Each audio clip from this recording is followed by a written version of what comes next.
Good evening. We are bringing you commentary of Liverpool against Real Madrid today in the Champions League final. I'm your alternative host, Russ Finn, and alongside me is your alternative commentator, John Stuttard, and you are listening to the Commentary Hub.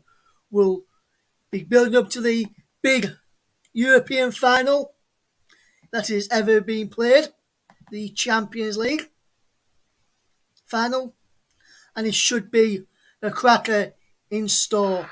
I've already seen one cracker earlier today, in this afternoon, which I'll tell you about in just a second or so, which I'll be able to tell you all about in a second, which was the game which involved Wrexham and Grimsby Town earlier, which finished 5-4 to Grimsby. It was 1-0 to Wrexham after 13 minutes, 15 minutes, 1-1, 47 minutes, 2-1, 63 minutes, 2-2, 65, 3-2, 72, 3-3, 78, 4-3 Grimsby, 70, and then 80, 4-4, then 119 minutes, 5-4 Grimsby. If we can see anything like that tonight, we'll be in for a cracker in the Champions League final. We had another fantastic game earlier where Mansfield were unfortunately beaten by 3-0 by Port Vale, and they're promoted to League One in our earlier match. Now it is time for what is going to be a very, very big match this evening. We'll be heading across to you, match commentator, in 1 second from now to get the all-important team news. To let you know about all that important team news is over to your match commentator to give you the team news, and the important team news is over to your match commentator. Very good evening to you, JB. You gave it the big build-up, Russ. Good evening, everybody. Welcome to the European Cup final. Paris in the springtime, isn't it? And for these two sides, it's a repeat of 1981 in the same city when they met. Almost 42 years to the day. Alan Kennedy scoring the goal. Let's hope it's a lucky omen for Liverpool. Right, let me go through the team for you. It's as expected, really, for Liverpool, although they did have a scare in the warm-up when Thiago pulled up, but he's okay. He's all right to start, as far as we're concerned. The official view here in Paris is that is the case. So it's Alisson in goal, 4-3-3 as you'd expect. So it's Alisson in goal, a back four of Trent Alexander-Arnold, Ibrahim Konaté, Virgil van Dijk, and Andy Robertson. Could he be the new Alan Kennedy tonight, I wonder? Then it's the captain, Jordan Henderson, Fabinho and Thiago in midfield as things stand. Any changes, we will let you know. And then it's Mo Salah with 31 goals this season. Sadio Mane in the central striker role. He's got 23 this season. And Luis Diaz gets the nod. He scored 6, although he has been here only since January. On the bench, Gahela, Milner, Keita, Firmino, Gomez, Oxlade-Chamberlain, Curtis Jones, Minamino, Jota, Tsimikas, who scored the winning penalty in the FA Cup final a couple of weeks ago, Joel Matip, and Harvey Elliott, who came back, of course, from that horrible leg break and played a huge part in that League Cup victory back in February. Real Madrid are going to match up. Carlo Ancelotti, he has faced Liverpool before a couple of times in his Milan days, winning one and losing one. This is his lineup, 4-3-3, so he's matching Liverpool in formation. Thibaut Courtois, the former Chelsea goalkeepers, in goal. Then it's Dani Carvajal, Eder, David Alaba, and Ferland Mendy in the back four. Then it's a midfield three of the evergreen Luka Modric, formerly of Spurs, Casemiro, and Toni Kroos. And then Federico Valverde. He's only scored 1 goal this season, and that was in the Spanish Copa del Rey semi-final against Barcelona.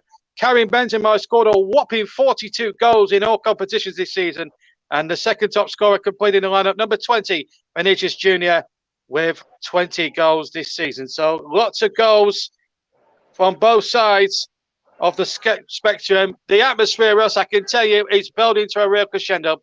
Plenty of noise from the Liverpool fans, plenty of noise from the Madrid fans. We heard "You Never Walk Alone" a few seconds before you came to me. But the teams have finished their warm-ups. We're now waiting for the teams to come out. But I've got to tell you, it's really good to be here tonight for this European Cup final. And for JB Sports listeners, a big welcome back to you guys. I know it's been a long time, but thank you for joining us tonight. Back to you, Russ. Yes, thank you, JB and the listeners. Just to give you a bit of news, we've just received some news. News running through the team news. The Champions League final will kick off 15 minutes later than scheduled, so it'll now kick off at 8:15 p.m. This is due to the kick announcement in the stadium. From what I've been hearing, is that the Liverpool end of the stadium and large sections of the central areas are very sparsely populated. There's been hundreds of reports of fans with tickets who've been here early being bottlenecked into dangerous spaces. That's just a bit unconfirmed of why, but the kickoff has been delayed by 15 minutes this evening. And we're just receiving some more news as well for you, JB. Somewhat a reporter on Liverpool for the Mirror, the Liverpool Echo, has just reported in the last couple of minutes that he is being told Thiago Alcantara starts for Liverpool. There will be no changes to the starting lineup. So Thiago does start for Liverpool this evening, and but kickoff is led for 15 minutes. Hopefully, we'll be able to bring you some build up to that, and while we're waiting for the kickoff, then we've had news that the kickoff has been delayed this evening for 15 minutes. JB, while we've still got you there, my friend. Yes. In the background. Obviously, you've seen the two teams tonight. Obviously, Liverpool going 4-3-3. So too, Real Madrid.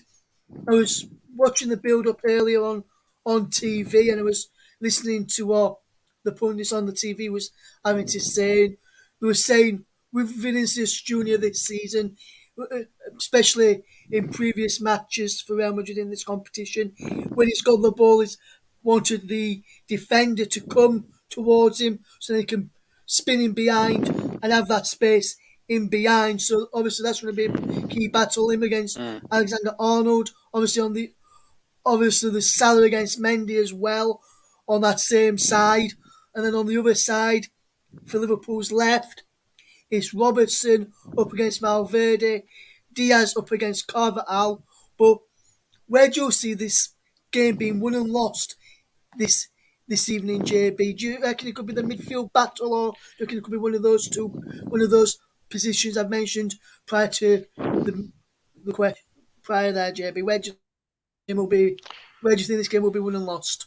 I'll be totally frank with you. It could be won in any department. I mean, defence, attack, midfield. It could be won anywhere. I mean, you're looking at two goal scorers in Mo Salah and Karim Benzema, who have a combined total of at least 73 goals between them. I mean, for starters, I mean, them two could have a huge bearing on what happens tonight. I've just seen, just to back up what you say about the kickoff being delayed by 15 minutes here in Paris. Yeah, there's a small sections of Liverpool support that's not come in yet. So, yeah, that has been confirmed. But, this is, I think, you look at the midfield threes of both sides. You look at Henderson, he's been there, done it with Liverpool. He's lifted every trophy in the book. Fabinho and Thiago, they're going to be key. They've had good seasons. But then you look at Toni Kroos, very evergreen. Casemiro, not seen too much of him this season, but I know he's a pretty good midfielder. Only scored the one goal this season, incidentally. But we know what Luka Modric is. I mean, we've both seen him back in the day at Tottenham. He's such a fantastic player, and obviously he's done so much good things for Croatia as well. Where no more so than in the World Cup 4 years ago when they reached the final and were very unlucky in the end to be beaten by the French. But it's going to be a real battle. There's battles all over the pitch where you look at it. But I think ultimately it could be a lot of people have been saying it's going to be the Salah against Benzema. Who's going to strike first? I mean, to be quite honest, you're going to see two teams matching in formation. I do believe that this is going to be a much better game. If Manchester City had got through in the last round against Real Madrid, I think it would have been more of a chess match rather than an open game. What you're going to get you look at the goals tallies for both sides, and you add them all up. It's like 300 goals between them when you look at it all. You total it up, and that's a rough estimate. Not that I've bothered to count anyway, but I think we could see a very open game of football tonight in Paris. There's no two ways and ifs or buts about it. Yes, and another quick question, JB, just before we do let you go, and then we continue our build while you finish off getting things ready in the commentary position this evening for us. Obviously, Jurgen Klopp coming up against Carlo Ancelotti, two well-known managers, two big managers in the game, well-known for their managerial stuff and winning things. Both Klopp and Carlo Ancelotti. Ancelotti was in the was managing Liverpool, Everton, and then opted to go back to Real Madrid. Both are good top managers. I'm going to put you in Jurgen Klopp's shoes first of all, JB. The news that kickoff's been delayed by 15 minutes after they've just done that warm up, they'd be getting ready to go into the tunnel right now if it wasn't kickoff wasn't delayed. But with the news that's been delayed, what do you think Jurgen Klopp will be saying to his team to keep them motivated, keep their minds focused on the game with kickoff being delayed? Well, Klopp is a very positive sort of guy, isn't he? And he's very charismatic. He's got a good approach. He takes the pressure off people. And I think that's what he'll be doing. Whether Carlo Ancelotti will have the same approach in the Real Madrid dressing room, that's entirely, we don't know that. But I think Klopp, we know what Klopp's like. We cover his team week in, week out in the Premier League. And we know full well what a charismatic character he is, and he's good for our game here back in Britain. Yeah, he'll be positive. He'll be thinking that he'll probably use the reverse psychology trick, and he'll say things like, for example, this could affect Real Madrid more than it could us. So all we've got to do is turn up, play our normal game, don't play the occasion, play the normal game, and I think that's what their attitude has to be tonight. Whether the kickoff's been delayed, whether they kicked off at 8 or 8:15, I think that'll still be the same mantra. But Klopp is a very positive guy, and he'll be there, geeing the guys up, and you can be rest assured of that. And Klopp obviously wants revenge for what Real Madrid did to them in 2018. One more word I will say on the two managers. Carlo Ancelotti did beat Jurgen Klopp last season, you may remember, at Anfield as Everton manager. So maybe in Klopp's mind, personally, he might have a score to settle there. It's going to be an intriguing encounter once he does kick off in some 17 minutes from now. Yes, absolutely, JB. Absolutely. We'll get back to JB when the teams are in the tunnel and ready to kick off. Then, just looking at the two lineups as well. Just go through some of the day's big news stories for you while we wait for kickoff. As I mentioned, kickoff for this Champions League final delayed by 15 minutes. As JB said, pockets of the Liverpool end is still empty, and so interesting. Hopefully they can get in fine there. Just to say big congratulations to the Wigan Warriors who beat Huddersfield Giants at the Tottenham Hotspur Stadium this afternoon in the Rugby League Challenge Cup final by 16 points to 14. It was due to a late try, I'm told, this afternoon. As I mentioned earlier on, big congratulations and very well done for his commentary this season to Josh Bailey, who provided excellent commentary on Mansfield Town 0, Porvale 3 this afternoon. Teenager Cian Harriott opened his scoring, and it was just this, and that goal for Cian Harriott was just his fifth goal for Port Vale earlier in the season. That was a fantastic game there, just as we look to build up for this game.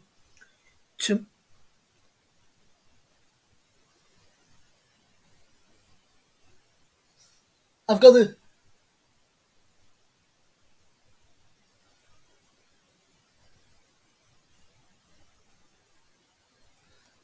Just hearing as well, guys, just getting some news. Kick-off being delayed by 15 minutes.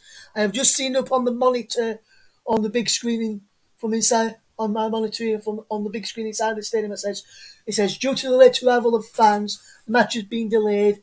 Further information will follow in 15 minutes maximum. And then I'm just listening to the TV coverage that we've got on the pictures for us in our monitor here, and the fan came onto the podium and said where the TV are, and the fans is absolutely horrendous outside by the sounds of it. All big piles outside, and this is what a fan said. Outside is horrendous. He says, huge number of Liverpool fans were tear gassed by the French police, including families with with children and kids as well out there. That's unconfirmed about the tear gassing, but that's just what a fan has seen happen outside the stadium this evening from the monitors that we've got with the TV covering what they're saying. So hopefully that is not the case, and hopefully if it is, hopefully they are all okay very, very sure, very, very soon. And for the kickoff, we'll hopefully bring you more updates from. He said it's been delayed due to security reasons as well, is why this has been postponed. Well, has been delayed, should I say, not postponed. Gary Lineker tweeted a few minutes ago saying, finding it impossible to get in the ground appears to be very dangerous. That's just some news from there. Just while we're just waiting for that information, some more information to come through. Just some news coming through now, which I've got here. It says, which I've got here, chaos outside the Stade de France, where the game's been taking place, where the game's going to take place this evening. It is no surprise that the Champions League final kickoff has been delayed. This has come from a chief football reporter, one of the local medias, one of the biggest media companies in England. He says, thousands of fans were in a bottleneck just beyond the underpass when I tried to get near the stadium a couple of hours before. There was huge build-up at the gates as well before the scheduled start of 2100 local time. The atmosphere was already thick with tension even then because the queue was not moving. Those queues were certainly building up at the entrance I initially tried to get in to well in advance of the kick-off. That's just some information just coming through there. In a minute and a half, I've just been here in a minute and a half, the opening ceremony featuring singer Camilla Cabello will be taking centre stage on the pitch.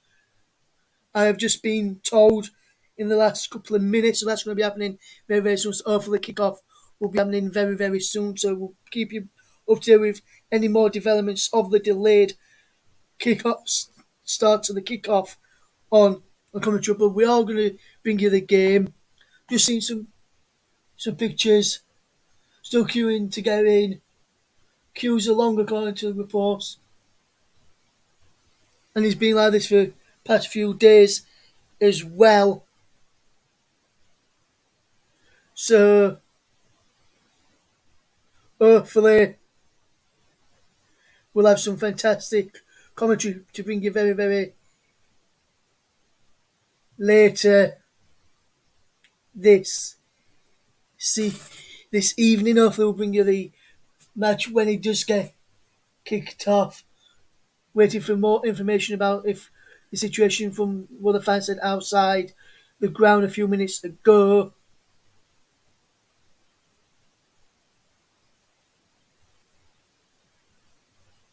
So fantastic. Hopefully the stuff outside is not track. I'm just seeing a photo a video 2 minutes ago, and there's some fans climbing over the gates to get into the stadium from outside the ground, to get into the stadium quicker than what they would be from outside. Some more fans climbing over the fence.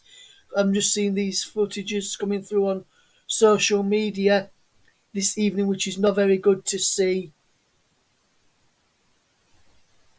And a report from a local paper in Spain. 15,000 fans appeared without a ticket at the stadium this evening as well. So it's interesting to see what is going to be happening with that. Real Madrid are waiting. I've got waiting for the more update of the coverage of the Champions League final. Currently, it's been delayed by 15 minutes. We'll try and give you more updates very, very soon. An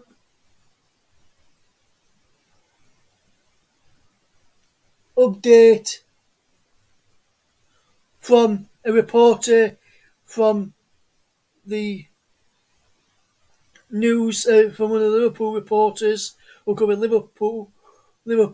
He says this was a 10-8. Fans queuing outside with tickets for a game that's been shut for no reason, just being tear gassed.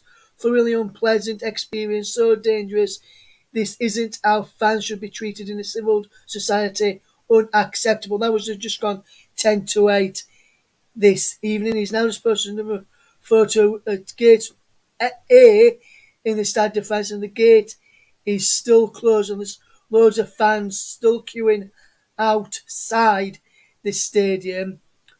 Another update here just coming to us the past few minutes from the same reporter who's out there, called Andy Kelly, from one of the reporters covering Liverpool. It says there's been zero communication with fans. By the way, no announcement about why the fans are still there, why they've been tear gassed, or even that the kickoff has been delayed. As abject as an event as I've ever attended. So that's just some information in there. So we're just waiting for information more as when the kickoff will be. We did get told 15 minutes, so hopefully we'll be able to tell you if it will be kicking off at the time when it should. The new proposed time of 8:15. Just seen the more video of Liverpool fans climbing over to get into the stadium. Liverpool, I can just see on my monitor now, Liverpool players are coming back out to warm up again. So hopefully the kickoff will be very, very quick. Hopefully very, very short. We'll keep you across that to keep you updated. We should be about 6 minutes into the game. Well, the team is just coming back out for another warm up. A new statement from UEFA I've just seen just now. For security reasons, the match has been delayed by 15 minutes. Changed from the original announcement inside the Stade de France. That was because of late arrival of fans. It is now due to security reasons. Liverpool players are now just coming back out to do the warm-up again for a second time after already doing a warm-up. Wondering what will happen then when that game will be played and when it will be kicked off. We'll keep you across. I can see most are just coming back out onto the field of play right now. We'll keep you bang up to date as well. We've just got an update as well from the police out there to the fans who are in this out there. This was 20-8 this evening. They said, do not force entry. And we've just got news in as well.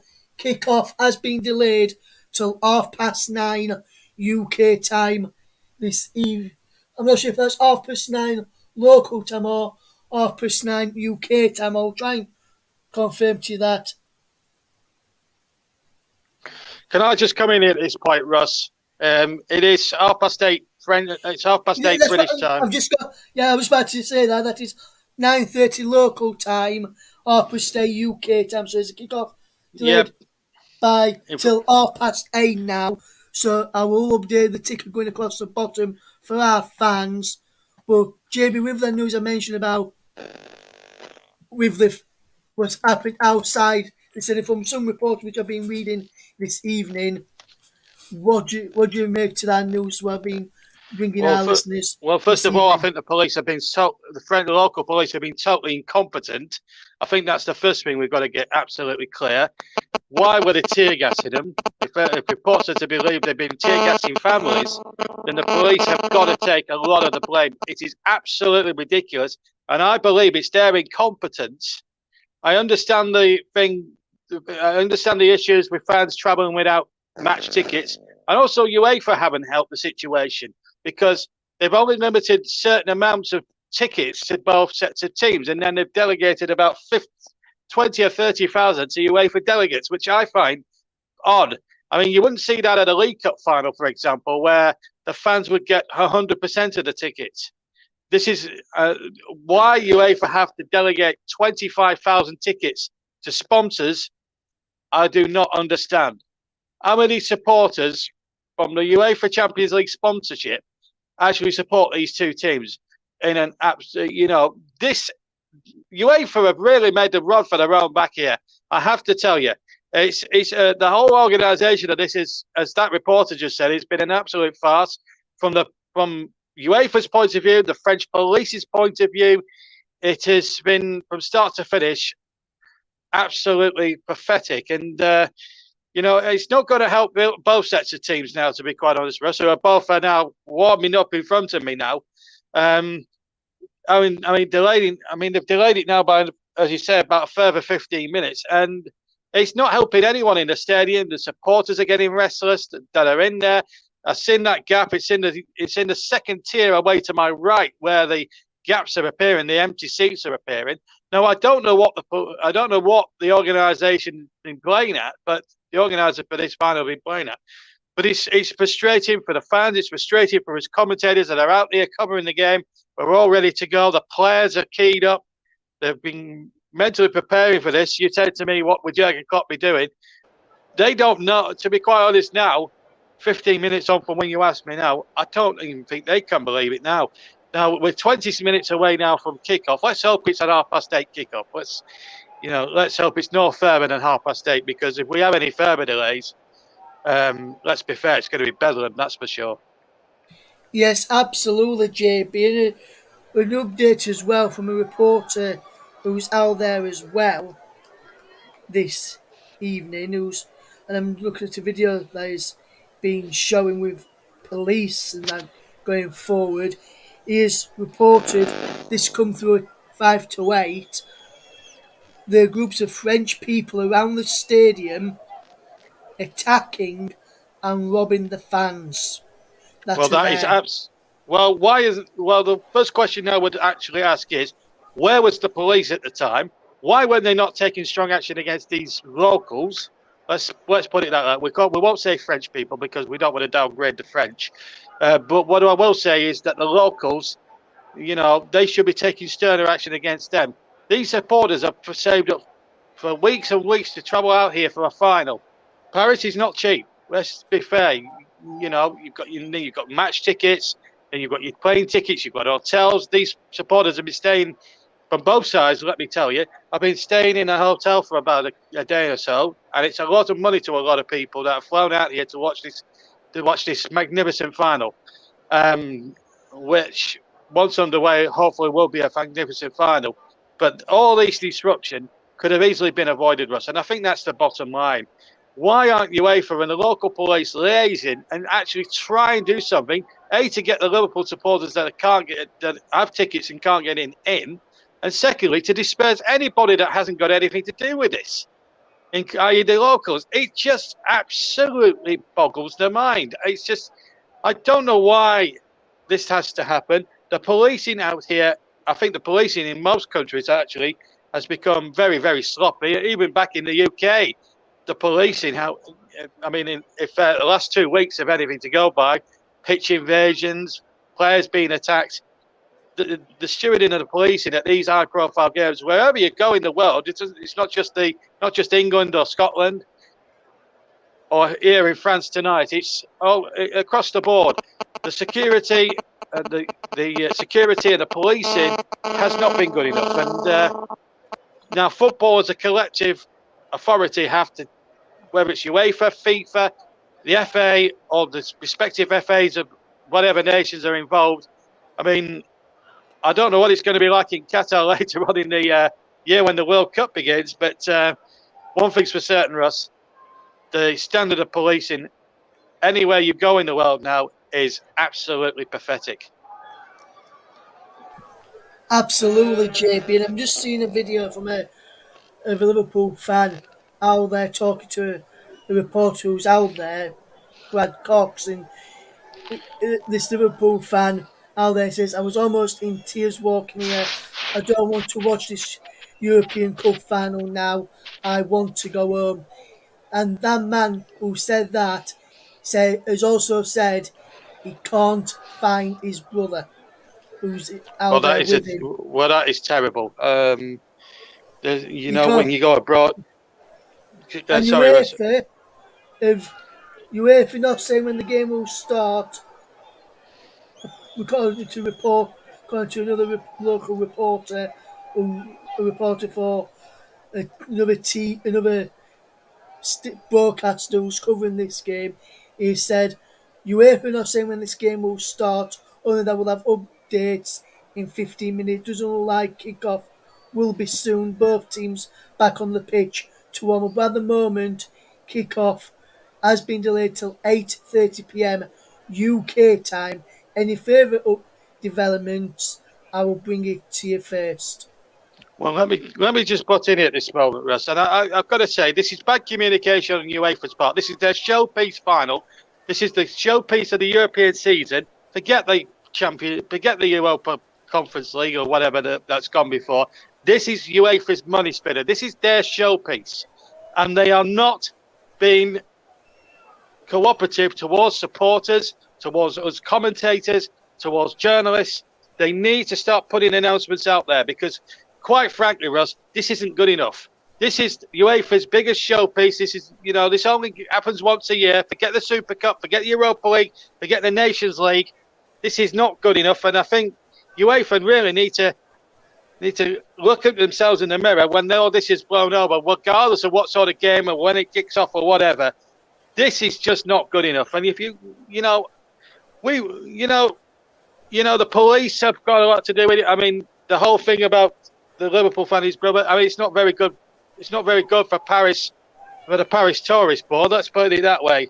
If families are being split up, and it's down to the bad policing. It's just the whole thing is in a complete farce. And if that supporter doesn't want to come to Paris again, who can blame him? It's just not good enough. And UEFA will be absolutely embarrassed by this, Russ. Let me tell you this for now, because this is their showpiece. Yes, and JB, just have to cut you off there a minute. An update from UEFA themselves. Now I've just seen an update here from UEFA.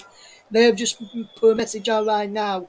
A further delay has been announced to the kickoff of tonight's UEFA Champions League final. So there's a further development, but they've not said well, that what is time it will ridiculous. kick off. Because the last update before that was says, for security reasons, the UEFA Champions League final has been delayed by 50 minutes and will now start at 21:15 Central Eastern European time, which should have been 8:15, which we should have been into right now. 2 minutes ago, a further delay has been announced to the kickoff of the Champions League final, but they've not actually said. And I'm Well, just this looking at is some pictures as well, JB, of the fans, Liverpool fans, and this luge of empty seats around the Liverpool end, as oh you yeah. mentioned, JB. I can see it here now, and It's Yeah, there it interesting is. Yeah.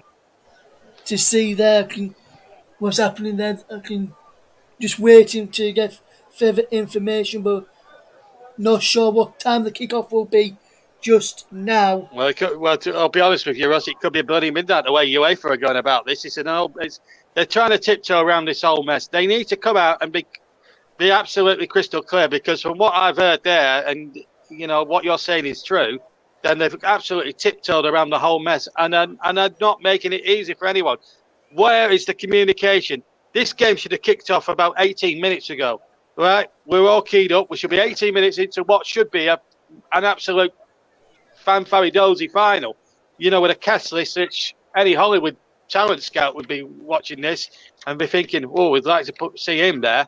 It cannot be good for the game. I mean, the players, I think, have gone back in now. I think they've all stopped. In fact, the pitch is now completely bare. There's nothing on there. So the players have finished their warm-ups. I can't see it being any further than 8:30. I can't honestly say. But if UEFA, I'll be honest with you, Russ, UEFA are just getting themselves in circles. They're getting themselves in absolute muddles, because they're just not telling us anything. Why be so cloak and dagger about it? It's almost like the previous board at Burnley. That's really, in sort of a Yeah, nutshell. But JB, I've got an update here which has come from the brother of Liverpool defender Joel Matip. Joel Matip for Liverpool, who Matip is amongst the substitutes tonight for Jurgen Klopp's side. He has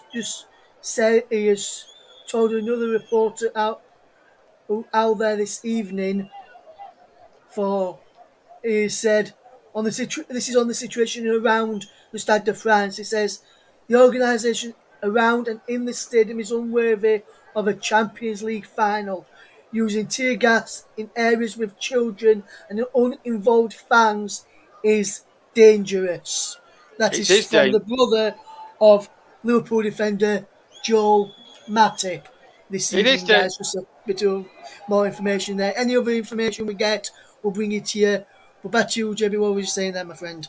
Yeah, I mean, the whole, yeah, he's quite right. I don't think Paris will host another Champions League final for a long, long time after all these shenanigans, when they've investigated it and dissected what's gone on tonight, because quite frankly, hasn't been good enough. Now the pitch is being covered now for the ceremonies, so it looks as if kickoff won't be too far away. Thank the Lord, because they're now going to do the ceremonies. Personally, I don't think they should bother with it. Just get the game going. We don't need these ridiculous ceremonies. I don't know why they have to actually sing the Champions League theme live. Just get the game started. But because it's JB, been delayed. no news as well here. Just some news in from a reporter who's out. I think who's out there, the Spanish reporter, who covers Real Madrid. He has just tweeted new scheduled start time for the Champions League final is now at 8:36 p.m. UK time, according Well, to local reports. well, So it's been delayed by anyway 8:36. 6 8:36. minutes. Well, I'm sorry, but 8:36. I'm sorry, but you can't start a final at 8:36. Why the extra 6 minute delay? Is it for the? I mean, it's ridiculous, really. I'm not. Because I'm wondering if you mind before this opening, this ceremony that's about why did it? Can I to ask a happen. question? Can I ask a question here, Russ? They don't do ceremonies at the FA Cup final. All they do is abide with me and the national anthem. Why did it? Why do UEFA insist on doing these ridiculous ceremonies that have got nothing to do with football? Right? This is my personal opinion. But why are they doing it? It doesn't make sense to me. The game has been delayed by some 20 minutes. Why are they bothering with this? Just get the players out there, get the intros done, play the Champions League anthem as they would for a normal Champions League game, and get on with the final. It's as simple as that. Why can't they do that? Why can't they do that? I'm no idea, JB. No idea on why it can't be done. That can't be done. Not sure why. I'm actually, well, breaking off from all the shenanigans. I've just seen Luis Figo there and Ronaldo, the Brazilian Ronaldo, who won the Champions League with Real Madrid back in 2002, I think it was. He's put on a bit of weight since then, but he seems to be in a very good spirit. Luis Figo's aged a little bit since those heady days, of course. Yes, But and just to tell you, as I mentioned about the kickoff being delayed till 8:36, JB, Liverpool have tweeted out kickoff is now being delayed till 8:36 BST. So it kicks yeah, off at so it looks 8:36 UK yeah, so time it looks as now. if it looks as if UEFA have come on that agreement of 8:36. But I don't know where they get the extra 6 minutes from. They could just do the ceremony for about 2 minutes, get everybody off there. I mean, at least the fans now are starting to make a few bit of noise. Hopefully, the Liverpool fans that have been inconvenienced quite wrongly by the police tonight can get in there and enjoy this game of football, and hopefully Liverpool can bring back the trophy. Anyway, I'm going to leave it up to you now, and I'll be back in about 10 minutes with the teams coming out. Thank you very much there to JB. We're just going to take a quick break as well, so I can rest my vocal cords as the opening ceremony is going to be is taking place right now on the pictures out there. But we're just going to leave you for a second or so and have a quick break. We'll be back in plenty of time for the kick-off of the Champions League final, which has been delayed till 8:36 p.m. UK time. We'll be back in a few minutes.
Welcome back to the commentary up ahead of kick-off then, which should have been around about 30 or so minutes prior to this, but kick-off delayed until 8:36.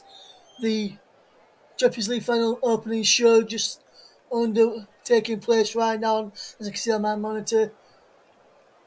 Camille Cabello out there singing kick-off delayed until 8:36, just to remind you. Hopefully we'll have kick-off very, very shortly and be able to fetch it. And we'll fetch every kick of the game on the Commentary Hub 2, Storm FM, JB Sports, and over on our Twitch channel as well. You're listening to the Commentary Hub's coverage of the Champions League final. Hopefully we'll keep you across what is going to be a fantastic Champions League final this evening. Kick-off happening very, very shortly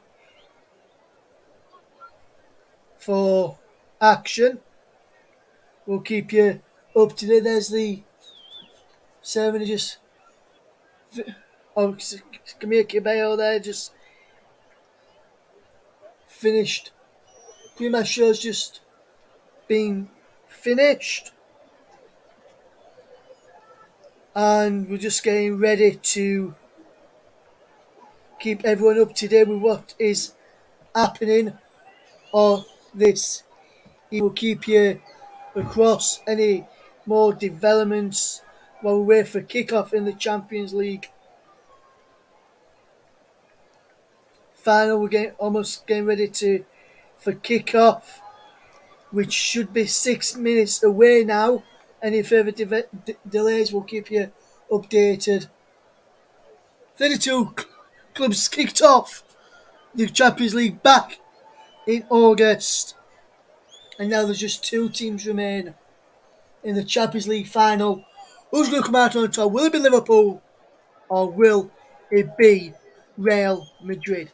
You'll find out very shortly on the commentary with your match commentator JB John Stuttard, and I'm your presenter for this game today, Russ Vernon. Will keep you across everything that has happened throughout the evening. We'll keep you across everything this evening, guys. Hopefully you can stay with us until the end of the final this evening. If you have to shoot off early for whatever reason, we will respect your decision. But if you're just turning off to go and watch programmes on like ITV, if you've turned off to go and watch the likes of Britain's Got Talent or Top of the Pops or Pointless, followed by Casualty, or followed by the 1% Club, whichever channel you're watching, then we'll hopefully you can have it come back on to us very, very shortly. I can see the Champions League trophy being brought out now by Luis Figo and Ian Rush. We'll be bringing you that out. They're just fetching that out now. Only it's up to both sets of fans and waving to fans. Figo wave to the Real Madrid fans, and Ian Rush fist put to the Liverpool fans. The Champions League final is almost upon us. The kick-off is no longer being delayed. The teams are in the tunnel, and we're almost getting ready to get the teams in the tunnel then for the final. And the teams are about to emerge very, very shortly. So kick-off is no longer delayed. I can be pleased to tell you, kick-off will no longer be delayed any further than 8:36 p.m. UK time. The players are about to emerge from the tunnel. They're in the tunnel right now. So without further ado, it's time for me to hand back over to your match commentator for the first time this evening for the match. It's over to you, commentator John Stuttard. Thanks, Russ. Good evening, everybody. At last, the players are finally ready to go. They've done 2 or 3 warm-ups. That singer wasn't much cop, I have to say, in that ceremony.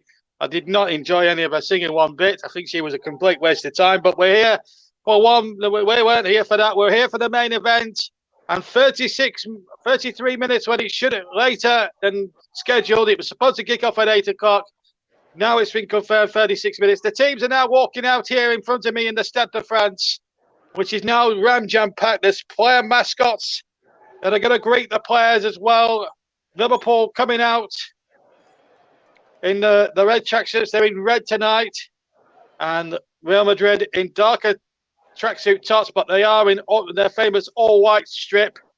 And, well, my opening line was going to be tonight, this is football's equivalent of tinsel time. Well, the organisation has been not exactly Hollywood, has it?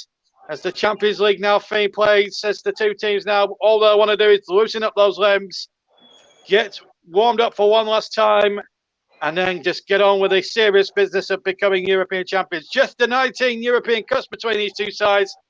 Real Madrid have won it 13 times and Liverpool 6 times. Both of them have become runners-up 3 times. Liverpool 85 in high zone, that black on a very black night for European football and for Liverpool Football Club.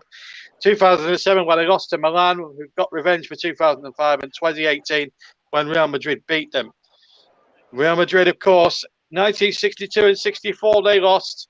81 as well they lost in this very city. That was at the Parc des Princes. Alan Kennedy is scoring the winning goal that afternoon to win, or that evening rather, to win it. So Paris, well, not exactly in the springtime. The French police have been absolutely scandalous the way they've sorted, tiptoed the whole mess, and so have UEFA's organisation. Well, let's hope now that the football can surpass all that. Let's check the two teams again. It's Alisson in goal. Then it's a back four of Alexander-Arnold, Konate, Virgil van Dijk and Andy Robertson. 3 in the midfield, it's Jordan Henderson, Fabinho and Thiago. Then it's Luis Diaz and Mane and Salah up front. On the bench, Cahara, Milner, Keita, Firmino, Gomez, Chamberlain, Jones, Minamino, Diego Jota, Tsimikas, Matip and Harvey Elliott, who, as I said, come back and has played his part in what could be a cup treble for Liverpool tonight. The referee, incidentally, they're all French officials tonight, out on the field and plus VAR. The referee tonight is Clement Turpin of France. The two assistants are Nicolas Danos and Cyril Gigore. Benoit Bastien is the fourth official, and we've got VAR tonight. Jerome Brissard is the fourth official for that one. Clement Turpin, who actually refereed last year's Europa final between Villarreal and Manchester United, which ended goalless. Villarreal winning that marathon penalty shootout, you may remember. Real Madrid with Thibaut Courtois in goal. Then it's a back four of Dani Carvajal, Eder, David Alaba and Ferran Mendy. And then it's 3 in the midfield, Luka Modric and Casemiro and Toni Kroos. Very experienced in that department. And then it's Federico Valverde, Karim Benzema with 42 goals in all competitions this season, top scorer in La Liga as well, and Vinicius Junior leading the line up front. On the bench, Lunin, Nacho, Hazard, Asensio, Vasquez, Bale, Caballas, former Arsenal player, Rodrigo, Isco, Mariano, and Camavinga. So we're all set to this final. Third time that they met in the final, of course. 1981, as I said. Alan Kennedy, the left back, Dave scoring the goal. And, of course, in Kiev 4 years ago, when Gareth Bale scored a cup race, one of them a superb overhead kick. Now, on the first whistle of Clement Turpin, the Liverpool players take a knee. In fact, 1 or 2 of the Real Madrid players have also took the knee as well, to highlight that there's no room for racism in any walk of life, let alone football. And now Clement Turpin, the referee, gets this final away. Jordan Henderson gets us underway. Liverpool attacking from left to right in this first half here in Paris. And what a final we're in for here. 36 minutes later than scheduled. We're up and running underway. And let's hope, whatever preceded the pre-match, let's hope the football supersedes the drama before the game. And it might just say UEFA potential embarrassment. Already a free kick early doors here as Real Madrid take that free kick. 0-0 here in Paris. Just to remind you that we will be with you all the way through tonight. Could be a late one. It does then level off to 90 minutes. We'll have extra time. It's level after that penalties. Of course, we're a long way from that at the moment. And we'll bring you the trophy lift as well. Ball played in there towards Mane, and it was well cut out. Luka Modric gets it away, but it's deflected away. And in fact, it was a handball there against one of the Liverpool players, and it's a free kick to Real Madrid. Don't know what the French director was doing there. I've just seen a replay of the crowd rather than the handball. A message to the French directors: don't replay any old Harry. Anyway, here's Keita trying to backheel the ball back, and the referee is Robert Tago, has been fouled. There was a bit of a scare about 45-50 minutes ago in the initial warm up. Thiago had pulled something and looked as if he wasn't going to be part of it, but he recovered. Now then, what effect will this have on both sides here tonight? Considering that they've had a delay of some 37-38 minutes. Well, I'll just have to see. Anyway, 3 kick to Liverpool in a promising position. Looks like Robertson might go and knock this in. Him and Trent Alexander-Arnold could be made actually more for the right foot rather than the left foot. Let's see. Looks like it's going to be Trent Alexander-Arnold, in fact, ripping it in. It's a poor free kick from his high standards. Robertson cushions the ball headed away. Then Alexander-Arnold hoists it into the penalty area. There's no Liverpool player there. And that's an easy take from under no great pressure inside the 6-yard area for Thibaut Courtois, who, of course, was a former Chelsea goalkeeper. Started his career with Atletico Madrid, incidentally. Never really got to grips there, did he? Did play in he had 3 years at Atletico Madrid. Did play the Champions League final, but lost it. And he was put under a lot of pressure there from Jordan Henderson, clearing away from his own 6-yard box. Ball's at the other end with Van Dijk, and the first touch this evening for Alisson. And listen, Becker, to give him his full name, Brazilian goalkeeper, should be in the World Cup squad with Brazil later on in the year when the World Cup begins in earnest in late November or early November, I should say. Will run on for about 4 or 5 weeks. As the ball is now spread forward. 3 minutes gone on all TCR platforms, including, I'm proud to say, JB Sports, bringing you the climax. And we brought you a terrific player final earlier on with Josh Bailey, who did a great job with the commentary, incidentally. Well done to you, Josh. Port Vale beating Mansfield 3-0 in the Challenge Cup area. Huddersfield 14, Wigan 16. Wigan winning the Challenge Cup for the 20th time in the Rugby League.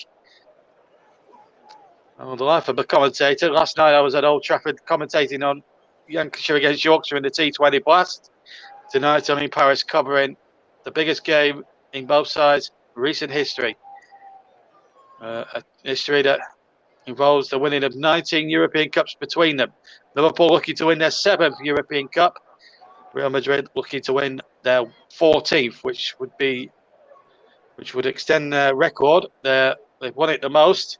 But you could go back to 1956. In fact, they won it they won it in the first 5 years of competition from 56 to 60, under the great Di Stefano and the great Ferran Puskas.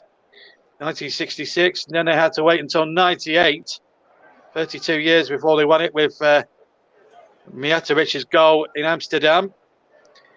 Won it in 2000, of course, against Valencia. And then in 2002 against Leverkusen, where Zinedine Zidane scored that cracking goal. 2014, after extra time, and then 2016, 2016 and 2017. And so they won it 3 times in a row there. But a terrific atmosphere as Benzema now, 42 goals for him this season in all competitions. Plays it out to the far side. And it's Valverde now knocking it forward up towards the far side, or the near side, I should say. It's taken once again, chipped forward there by number 3. Vinicius Jr. has it on the far side. Modric is calling for it on the edge of the box. Cruz now touches it on. Good football this now. Benzema has got there. Vinicius is on the overlap. Oh, he's close at hand anyway. Mendy, of course, on the overlapping run. Still 0-0 as Madrid now start to come forward. Robertson wins possession, comes off a white-shirted Real Madrid player and into touch on the near side for a throw-in for Liverpool. His third final meeting in all-time head-to-heads. They've played only 8 times previously. 3 Liverpool victories. 4 Real Madrid victories and the 1 draw as well. So it's a pretty evenly balanced contest, that's for sure. Liverpool already won 2 trophies this season, a double of some sort. The Cup double, that was the League Cup and the FA Cup, of course, 2 weeks ago. And then, of course, now they're going for the Cup treble, something that Gerard Houlier's team did in 2001. The only difference was they won the UEFA Cup that year as opposed to the European Cup. And Jurgen Klopp stands tonight, if he wins this trophy again, will be the second Liverpool manager after Bob Paisley to win a second European Cup. Won't be a back-to-back one, but it'll be more than 1 European Cup. Bob Paisley won it as well. So too did Joe Fagan in '84, Rafa Benitez in 2005, and of course Jurgen Klopp just 3 years ago. Here's Valverde, gets the crossing from the right-hand side, knocked away that time by Thiago, who's on the ball now. Fabinho made it his, and now the ball fed out. Trent Alexander-Arnold looking to bomb forward here at every opportunity. Salah wanted on the touchline. He's hugging that touchline here, Mo Salah. 31 goals to his credit this season. Plays it back inside. Alexander-Arnold tries to play the give and go with Salah on the far right-hand side, and it was lost. And now Modric in possession, deep inside his own half for Real Madrid. 7 and a bit minutes gone on the TCM on all TCM platforms, including Storm FM, TCM2, and JB Sports as the goalkeeper. Allison had to play sweeper keeping, heading up just outside the penalty area. Henderson now into Fabinho, into Thiago, back to Fabinho again, just inside his centre circle, trots towards halfway. Henderson, the Liverpool captain, lifted the trophy 3 years ago against Tottenham in 2019. 2-0 they won that night. I remember covering that one for JB Sports. Great night for Liverpool there as they won their 6th European Cup. Remember they won it in 77, 78, 81, 84, 2005 and 2019. Them are the years Liverpool have won old big ears. It's worth a lot of prestige. Of course, it brings them a slot in the Club World Cup next season, of course, which both sides incidentally have won in the past. Here's Jurgen Klopp. Baseball cap, tracksuit, superstition there. Once he got, I think when he got to a Wembley final in 2016, I think it was, against Manchester City, he went in the suit. And he's decided after that, if he ever got to a final again, he'd wear the tracksuit. And I think it's probably a lucky thing for him. I think he's a tracksuiting manager in every possible way. Here's Trent Alexander-Arnold, right-hand side. He's got Salah hugging that right-hand touchline again on the far side. Liverpool attacking the goal to my left in the first half. Real Madrid to my right. In fact, both teams are attacking not their own supporters, but the opposition supporters. So Liverpool attacking the Real Madrid fans are. Real Madrid attacking the Liverpool fans in the first half. Liverpool fans stationed away to my right, incidentally, as we look out towards the stadium. And here's Fabinho for Liverpool. 4-3-3, both formations here. Henderson now on the right. Plays the ball to Salah. Salah goes back to Trent Alexander-Arnold. What a few years he's had playing for Liverpool. Ball into Mane. Luis Diaz waits in the centre, and it was good defending there. The flag is up, in fact. I don't think Mane kept that in play, I don't think, and it's a goal kick to Real Madrid. But Liverpool just started to get their A game going. Just a footnote to that Real Madrid victory 4 years ago. Mo Salah was carried off injured, and I still believe Sergio Ramos was the culprit, and the referee didn't take stronger action. Let's hope Clement Turpin has a good game as well. He's a very good official. Did a good job last year in that Europa League final between Villarreal and Manchester United, and let's hope he can have a good game. And we'd like to see him let the game flow as much as he can. Diaz won't catch up to that long ball down the left hand side. It's out for a Real Madrid throw it in line with their own 18-yard box. Next football you'll hear with us on JB Sports will be tomorrow, the climax to the domestic season. It's the climax with Nicholas Jones. He's going to be at Wembley tomorrow, commentating on Nottingham Forest against Huddersfield Town in that Championship player final. A place in the Premier League at stake. Nottingham Forest Haven't been there for 23 years. They've had a great season under Steve Cooper. Can they end it with Wembley glory? First time they've been there at their quarter since '92. Of course, Huddersfield have won the playoffs as short ago as 2017, when they won on penalties. You may remember in that best forgotten final against Reading. It was one of the worst player finals I've ever had the pleasure of covering. I was going to say privilege, but I think that's the wrong word. And anyone wants to comment on the game, we will try and get to some of your messages as the game goes on. So any messages, keep your comments clean. We're still a family programme, even at 20 to 9 on a Saturday night. As the ball's led through towards Luis Diaz on the left-hand side, that's going to have to play. It will be a Liverpool throw-in. So Liverpool having a lot of possession deep inside the Madrid half at the moment. First goal in this final is going to be also crucial. We talk about the strikers with 73 goals or so between them this season. 42 of them into Karim Benzema, 31 of them to Mo Salah, who does play on the right-hand side of the front three. Luis Diaz penalty was penalised. Nothing doing. And a goal kick to Real Madrid. Looks like they're going to go short with this. There's two players either side of Courtois, and they're playing out from the back. Carlo Ancelotti's side, both teams, I think, like to play out from the back.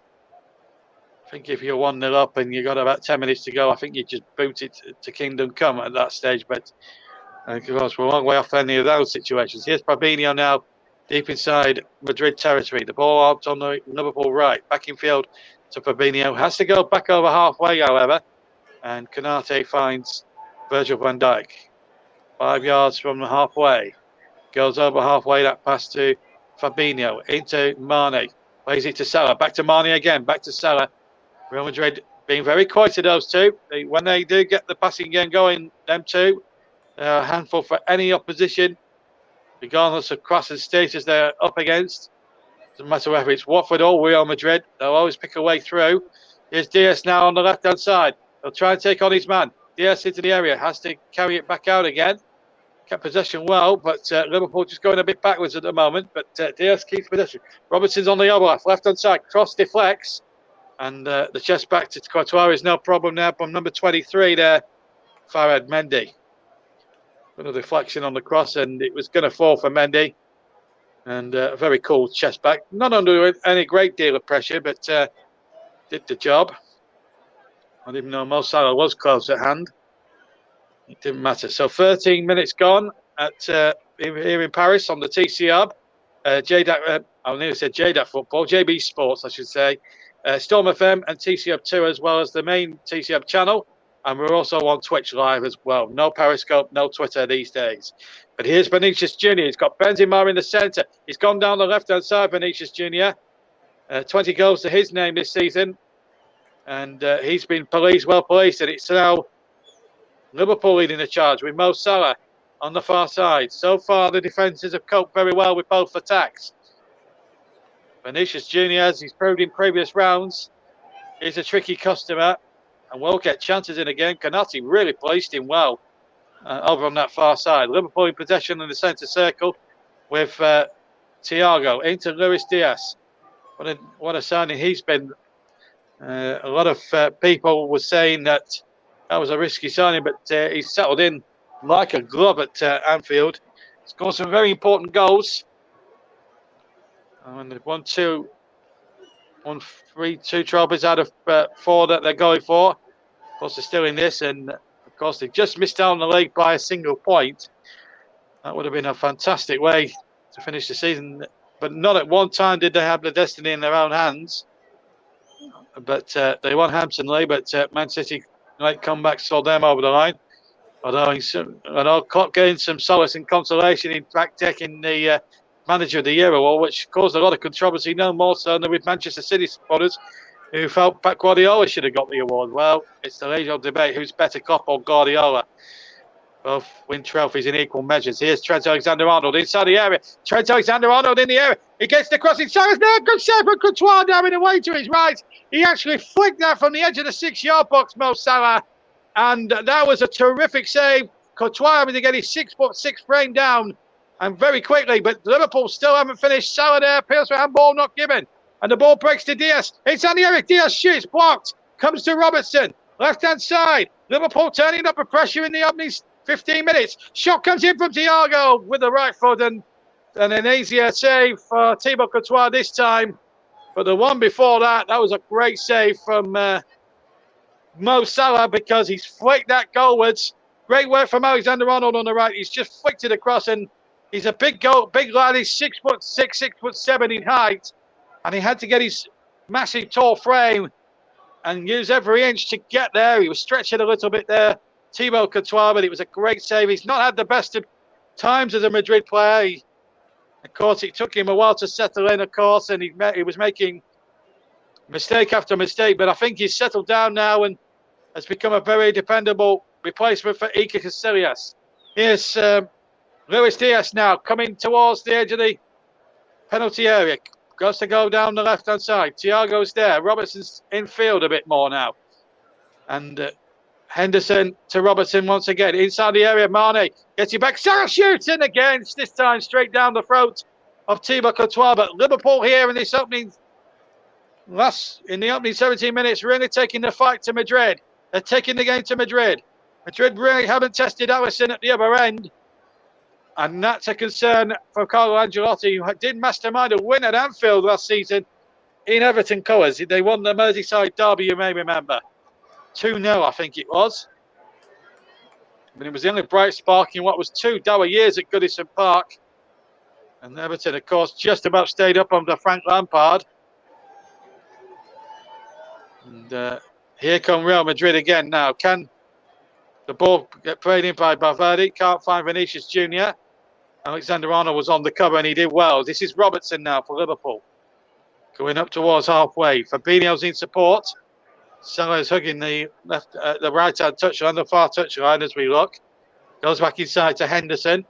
Inside the Madrid half. Halfway inside the Madrid half, I should say. Ball back towards the edge of the centre circle. Still in the Madrid half. Here's Robertson now. Robertson in field. Luis Diaz has just drifted in field somewhat now in this attack. Back to Thiago once more. Still 0-0 if you've just joined us on TCO. Ball left forward. Here's Mane inside the penalty area. He's got Diaz in the middle, but he's been surrounded by 3 or 4 white-shirted Madrid players. Here's Salah now. Plays it inside to Alexander-Arnold. Back to Henderson. Will he cross the ball in? Here's Mane now to Salah. Looking to tee up Alexander-Arnold, who shoots right-footed, but gets the shot all wrong. And Liverpool created all the efforts at the moment at goal. There's the latest one, ballooned over the bar from Trent Alexander-Arnold. Got his side foot well and truly underneath that. As we see another good save from Thibaut Courtois. A bit more regulation. So hit that well with the right foot, with the left foot, I should say. And the goalkeeper did an excellent job.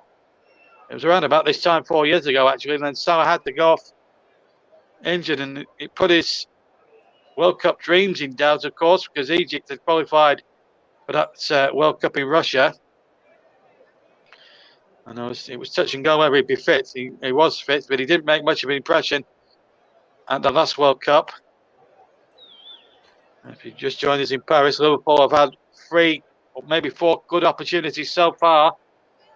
Jurgen Klopp's team, definitely the team in the ascendancy here, but it's all about taking your chances, and so far not one has been taken. On this stage this afternoon, Port Vale were 2 up against Mansfield Town in the 3-2 playoff, but this is a whole new level compared to that one, with all due respect to the 22 players out on the Wembley turf today. Here's Robertson on the left-hand side. Back inside again to Thiago. In towards Mane. Inside the penalty area. Mane takes on his man. He shoots and he's in the post. I think it may be a saving that from Courtois diving away to his right. He had to get his big frame across again. Liverpool have hit the post. Now, did Courtois get something on that? I'd like to have seen that replay slow down now. Did he get a save on that? I thought he did. Yes, he did. He's tipped it onto the base of the post. He's hit the inside of the post. And the ball's bounced out. And Thibaut Courtois, miraculously, has pulled off a miracle save. He actually pounced on the rebound. Alisson came dangerously out of his goal, but Canati had won it. 20 gone in this European Cup finals. Liverpool 0, Real Madrid 0 here on the TCR, JB Sports, Storm FM, at TCM2 and Twitch. It's been a very good final so far. No chat so far from anybody. But if you do want to have a comment, talk about the game, please keep your comments clean. You can do, and we'll read some of the best of them out as we look at one or two of the UEFA delegates there. Quite frankly, half of them shouldn't even be watching this game because they've got nothing to do with the two teams. I'm talking sponsors and things like that. I think UEFA should, for all their finals, should take the Football League stance about it all. When they do the League Cup final, it's usually the People's Final. And it's definitely not a People's Final, this one. It's all about UEFA's back pockets at the moment. But the organisation of the pre-match has been absolutely disgraceful. And in fact, I think at the end of the day, psychologically, I think it's affected Real Madrid and it has Liverpool. Real Madrid so far really haven't got going in this final, which is disappointing me really as a neutral. Here's Luis Diaz though for Liverpool, running at defenders, looking to find Mane, who hit the post just a few seconds ago. Best chance so far for Liverpool. Tragically, that doesn't actually count as a shot on target. Halfway through the first half, good tackle there from Mane. The Madrid fans were trying to claim that it was a tackle from behind. It certainly wasn't. Yes, Eder now for Real Madrid. Number 3 he wears on the back of his shirt. They haven't been able to get Modric and Kroos into the game and try and influence that midfield a bit thus far, Real Madrid. I think that's the first thing to note in this opening 22 and a half minutes. Halfway through the first half on all the TCF platforms. It's Liverpool now, Real Madrid now, and I'm proud to say JB Sports is now back now, permanently producing the TCF feed for all the commentaries. And it's suffice to say, next season too, and of course, it's not the end of the live action this summer on JB Sport, on the TCF, I should say, that will have commentary coverage of the Women's European Championships, which starts in early July, and we're looking forward to bringing you that on the TCF and all the platforms as well. And I'll be part of the presenting and commentary team for that one, whenever that may be. We'll also have the Community Shield, start of the new Football League season, which starts on the 30th of July.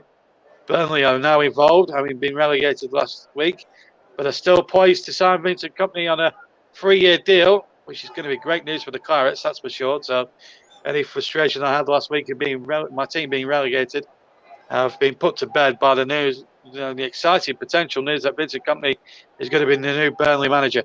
All played forward by Salah in the European Cup final. Can't find Mane. And Real Madrid just playing one or two misplaced passes, but they got away with one there. All just finding Casemiro at that point. And now Karim Benzema, who's taking up a bit more of a deeper role here in this opening period of the first half. They need to get him inside that penalty area. And I think the pressure's on Vinicius Jr. and Federico Valverde to really try and make something happen here. Number 2 here is Carvajal, Dani Carvajal. Now Luka Modric with the long mop of hair, sort of light brown hair he's got, the Croat. Has possession. And Real Madrid now is just starting to have a bit of the play, bit of the ball now at this stage. Liverpool have done most of the attacking in this opening 24 and a half minutes. A bit of a miscontrol by Vinicius Jr. Has kept it in though, to his great credit. Now 23 is Mendy. Back to Vinicius Jr. again. Vinicius Jr. looking to pick up Benzema. Ooh, Alisson was very quick on the scene. He was a bit behind in that ball as he took it. It's a wicked cross from Vinicius Jr. I wonder if that would have been sailing in. Not quite sure, but I think Alisson had the catch under complete control, and I don't think he had been unduly worried about that too much. Still 0-0 though. It's Robertson now for Liverpool. Excellent final now, really building up to crescendo. As we now hit the 25th minute, we're into the 26th minute of this final. Who's going to break first?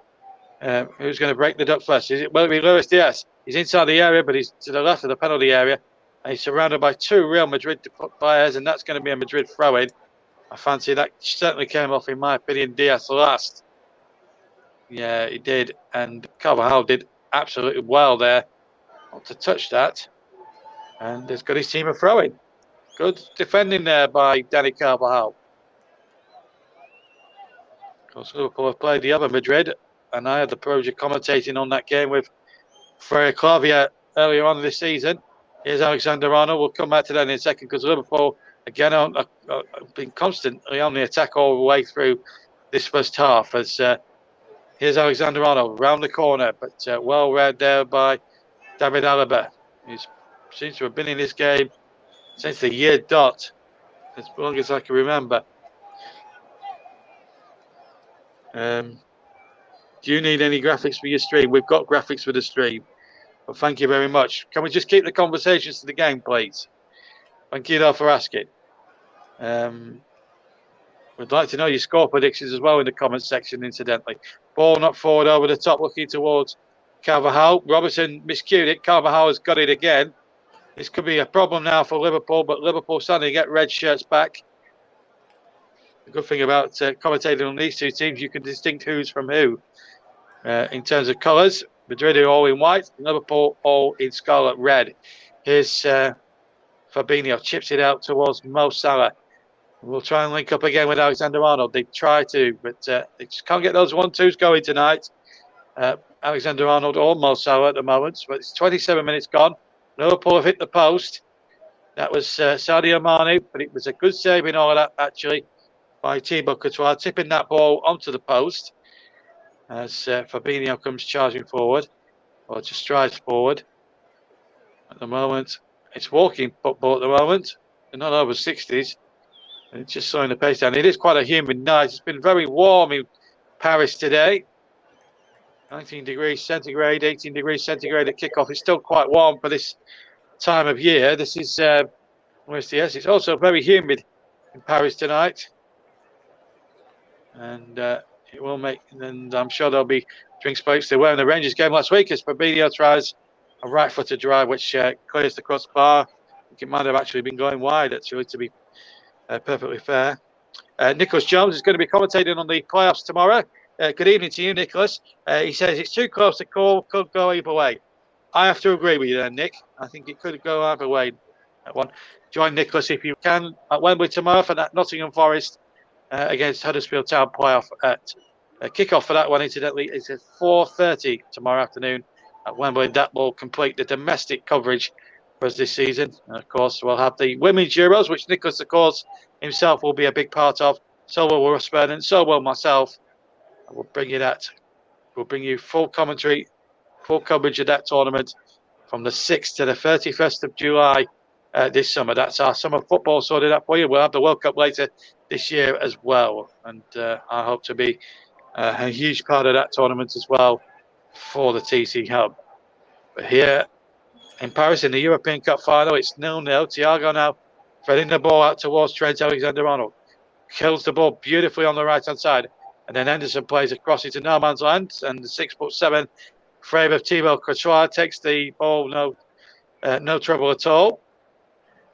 Comfortable little catch there for the goalkeeper. And it's been that sort of final where it's just been rather, I don't know, it's been, it's just slowed down a little bit after a frantic opening 20-odd minutes. Coming towards the half-hour mark of this European Cup final. Oh, it's been kept in play there on the near side, but Liverpool win it deep inside Madrid half and are playing with real authority. But now there's a chance for Vinicius, but well cut out for Trent Alexander-Arnold. There may have been a debate whether Vinicius was offside as the ball was initially played towards him. Purely academic, because Alexander-Arnold did all the necessary donkey work defending. Here he is now on the ball now in an attacking sense. Finds Mo Salah. Mo Salah cuts inside. Good tackle again, this time from Toni Kroos. Kroos now the German. Runs inside. We've had half an hour of the European Cup final. Liverpool 0, Real Madrid 0 here in Paris. We will bring you the trophy lift. Russ isn't going to deny me a second chance of the trophy lift at the end of it, regardless who wins it. Valverde gets the ball back to those halfway. Kroos again. Back to Valverde inside the centre circle.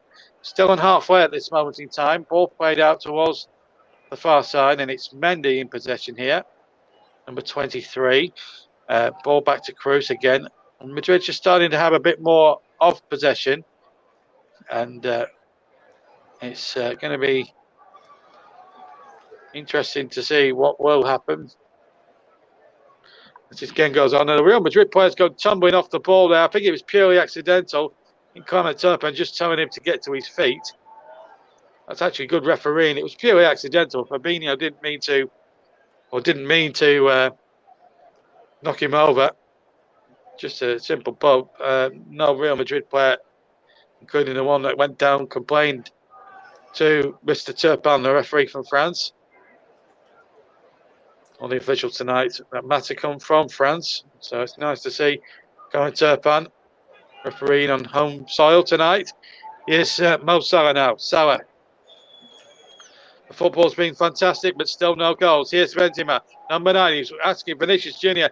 to stay on side. He's played the ball through, but Van Dijk read that ball like a fictional book and got back and did expertly well. This is Robertson now on the left-hand side.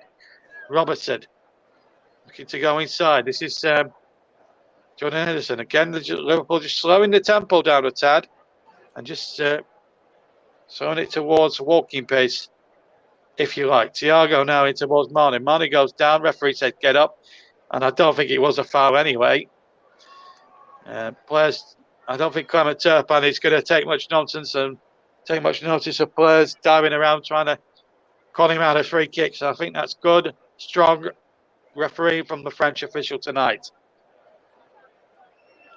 Well, unfortunately, his countrymen from the French police left a lot to be desired. Remember, the kickoff was, if you're wondering why we're only at 33 minutes of the final, it should have kicked off at It should have kicked off at 8 o'clock.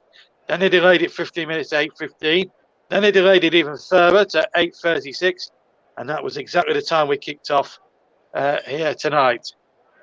Not good organisation at all. And it was all down to the local police wrongly squirting Liverpool fans with tear gas, some of them with children. Not a good look for UEFA and not a good look to the tourism here in Paris and to the French police either. But at the moment, these two teams are putting on a very good show in the final. Let's hope that they keep that and we forget about all those ugly scenes earlier. There will be repercussions, no doubt, from it. Here's Trent Alexander-Arnold back inside to Thiago. Lost my chain of thought there for a second. Been a long night for so many different reasons. It's now 10:10 local time in France tonight. Kanate to Alexander-Arnold. Salah's in the back. Salah's header just to the right of the penalty spot. It was a decent effort, but don't think there was enough power or enough quality direction on that header to trouble Thibaut Courtois really. And really, it was a purely regulation save for the Spaniard. And again, Madrid trying to play out from the back. Mane putting under a little bit of pressure. Wasn't a great kick, but it's found Vinicius Jr., however. And now Mendy has it on the far side. Back in Seville to Cruz. Deep inside his own half. Total attempts. Liverpool have had 8 of them, and 5 of them have been on target. Madrid have had no attempts, none on target, obviously. So it's been Liverpool's final thus far. Here's Van Dijk trying to find Salah. Salah on the chase. Will he keep it in play? Yes, he will, but then knocks the ball out.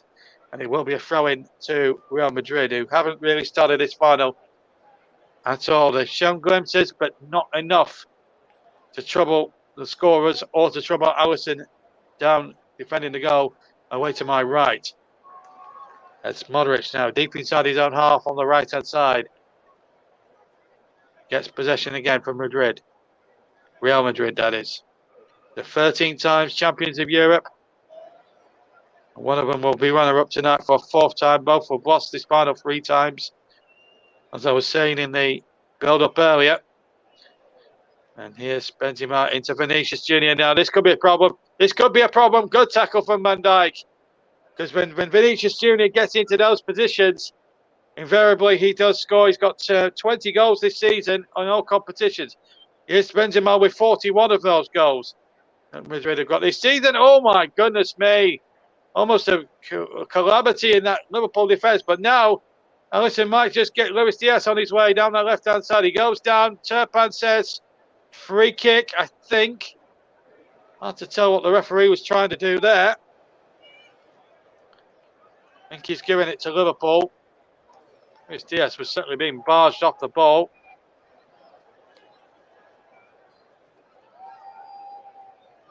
And it was a definite free kick. I think Mr. Turpan was right. Matthew says, who's playing better? Well, if you listen to the stats about a couple of minutes ago, I think Liverpool are definitely, for me, playing the better football. They've had the chances, they've hit the post, they've come very close a couple of times. But Madrid are hanging on in there. Vinicius has shown what he's been a bit all about as well. So it's been one-way traffic, but you never discount Real Madrid, a team that's just won La Liga by some considerable margin, and they've got a coach that wins the European Cup, or used to win the European Cup on a regular basis in Ancelotti. You can't discount them for a second, but Liverpool are certainly having a lot of the play and have had the big chances. Mane, in particular, hitting the post. Here's Alisson now, clearing halfway. Well, halfway. Oh, that looked a nudge on the back there. Diaz. I think that's a foul. And Mr. Turpan, I think, probably got that one marginally wrong. Carvajal, though, has possession. Goes back to number 3, Eder. He finds David Alaba. Key experience for him this season, as the ball now goes back to Thibaut Courtois once again. Courtois, I think he's running the risk here. Miscues that, it goes straight to Mane, and that could spell danger and calamity for Real Madrid. Courtois now thinks about booting it, and he does. Gives it the big long bomb. Canate's all over the back of Vinicius Jr. Referee wasn't interested. Benzema takes over. Vinicius breaks to him now. Vinicius Jr. now. Benzema now cutting in from the left while he tried the shot. He goes back to Cruz. He can't hit them himself, the German. And here's number 2 now, Carvajal. Chipping the ball into the penalty area. Modric is up there, but so too was Luis Diaz. Liverpool, for all their possession and all their dominance, still being frustrated by Real Madrid at the moment. I've looked more started defensively than Real Madrid teams off the past. But gives up. He goes away in Champions League, knockout games and things like that. But they do have a Mr. Benzema who can bail them out of any holes or situations that they could end up finding themselves in. Canate has it for Liverpool. Still no now in Paris. Are we going to see a breakthrough possibly before half time? We'll just have to wait and see. We've got about 6 minutes plus injury time at the end of the first half to go here in Paris. Liverpool 0, Real Madrid 1, 2022 European Cup final. It's actually been played in the suburb of Saint-Denis rather than Paris. It is Saint-Denis, but we are in Paris. As Fabinho, he turned on a sixpence there. And even while he was off balance, he did well. Henderson now to Trent Alexander-Arnold. Henderson is on the overlap. Should Alexander-Arnold decide to use him? Uses Canate instead. This is Henderson now, hugging the right touch line. All out of play. Will be a throw-in for Liverpool.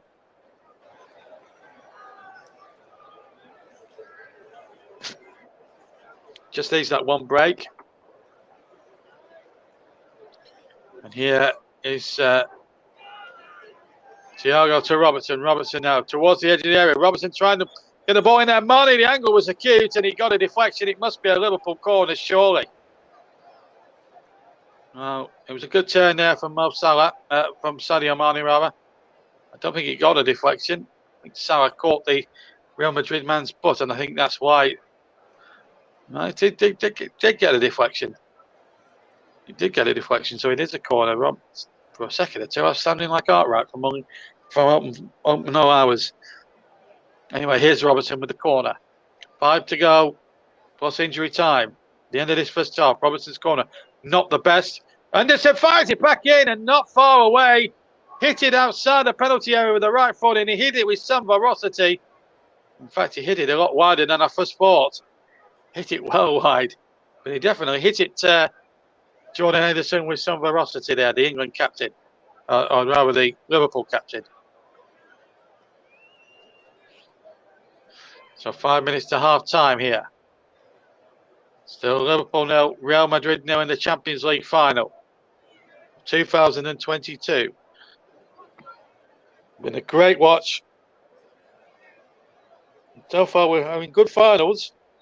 Not seen much in the way of goal scoring opportunities. Certainly Real Madrid have disappointed in that aspect. As a neutral, I was really looking forward to seeing how Madrid would get on in this final. So far, I've got to be honest, I've been frankly disappointed with the way they've gone about their business tonight. I expected their much more younger players and their flair players. I expected better from Karim Benzema with 41 goals, 42 goals to his tally this season. They do, however, with a free kick on the far side. Vinicius with the Mr. T style mohawk. And pity the fool. I'm sure I've been saying there. So the Liverpool player who fouled him. It's a free kick now. Toni Kroos about to take. It's a really good watch this final. It's been an amazing game so far, but as I say, no goals yet to show for the efforts that are out there. Certainly from Liverpool's point of view, there should be a couple of goals clear. Mane's hit the post. He's come closest more than most, but for a great save from Thibaut Courtois, he flicked the ball with his fingers onto the post, hit the inside of the post, and then ball rebounded and he jumped on it. That's the nearest we've come to a goal. The ball dipped in there. That looks suspiciously like offside against Benzema. He's inside the area. And listen, trying to stay on his feet. The ball played across and they've made a Madrid are in here for the goal and they've got it, but the flag is up for offside. The flag is up for offside. Now, why aren't the linesmen flagging sooner rather than later? This rule has to be abolished. If he's offside, put the flag up. Look, he's definitely offside there on the first page of the play. Now, this is where the linesmen should be flagging straight away, because then you get a situation where tackles are flying in, a player could get easily injured, including Benzema in all of this. And then at the end of it all, he puts the ball in the back of the net for what? For nothing. And all because the linesman should be putting his flag up sooner and missed the turpan. And it's not their fault, the linesmen or the referees. It's the ruling. It's an absolute ridiculous ruling, and it's David Ellery who's made that rule, and he needs to unmake that rule. It is the most ridiculous rule ever. So Benzema won't get his 43rd of the season. I'm just wondering if they're checking on VAR. Now then, are they checking a potential penalty here? Now the VAR ref is Jerome Brissard of France. Now I'm just wondering. I think they are just checking it somewhat on VAR. In fact, they're checking the goal for offside, in fact. This is going to be a big moment in the game. Is the goal going to be disallowed or is the goal going to be given? Is Benzema going to get his 43rd of the season? Big decision this for Jerome Brissard to make here at this stage. We haven't had confirmation of the goal going in. We are looking at VAR at the moment. In the first incident, I thought he looked offside. That was my gut feeling.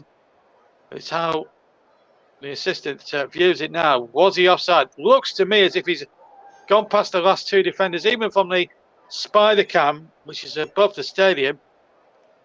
I think the right decision was actually made. I do believe that this goal should not stand. Because from the two angles I've seen it from, I have to say it looked offside. Now, whether Jerome Brissard of France, the VAR referee, has seen the same replays as I'm seeing, and as you're seeing at home, if you're listening to the commentary with the TV footage. Of course, this match is being streamed by BT Sport for free on YouTube tonight, incidentally. Not that you should watch that one. You should listen to our coverage. And he's praying for VAR. A check has not been completed. We're now into 2 minutes of stoppage time, incidentally. And this check has now been going on for about 2 minutes. And it's very hard for the players at the moment to know what's happening here, because they are not privy to this conversation. Neither are we in the commentary box. And they are checking it, and the fans now starting to get a little bit impatient here. Madrid fans think they've scored. Liverpool fans are worried here. Is the goal going to be given? We haven't had confirmation yet on our monitor. We don't know what's happening there. Zinedine Zidane, and no goals, no goal. It isn't. No goal is the verdict, and it remains 0-0 with a minute of stoppage time still to play. So it was offside, and the goal quite rightly doesn't stand because, in fact, it was the second phase of play, and his foot, as you can quite categorically see there, was in an offside position. But he made a bit of a meal of that one there, and Alisson had to try and get on the end of it there. Benzema now, but Madrid in this last few moments of this first half have really come into it a bit more. So we've got about 30 seconds of the two. Maybe we'll have another couple more extra minutes extra because of the time it took for the VAR to come to that conclusion. But VAR working, but they need to be a bit more smarter and a bit more quicker about things. Pardon me, as a Burnley fan, actually, think makes me glad that Burnley have gone down for that reason. That VAR, which was brought in initially to clean up the game of the controversies, has made the game more of a menace. Well, it's been quite the evening here. We had a 36-hour delay to the game, and then 36-minute delay to the game, not a 36-hour delay. And then when we've had the game, Marley's hit the post and Madrid have had a goal quite rightly ruled out for the offside. But I have to say, Clement Turpin so far has had a very good game as the referee. He's done everything in his power to let the game flow as quickly as he can.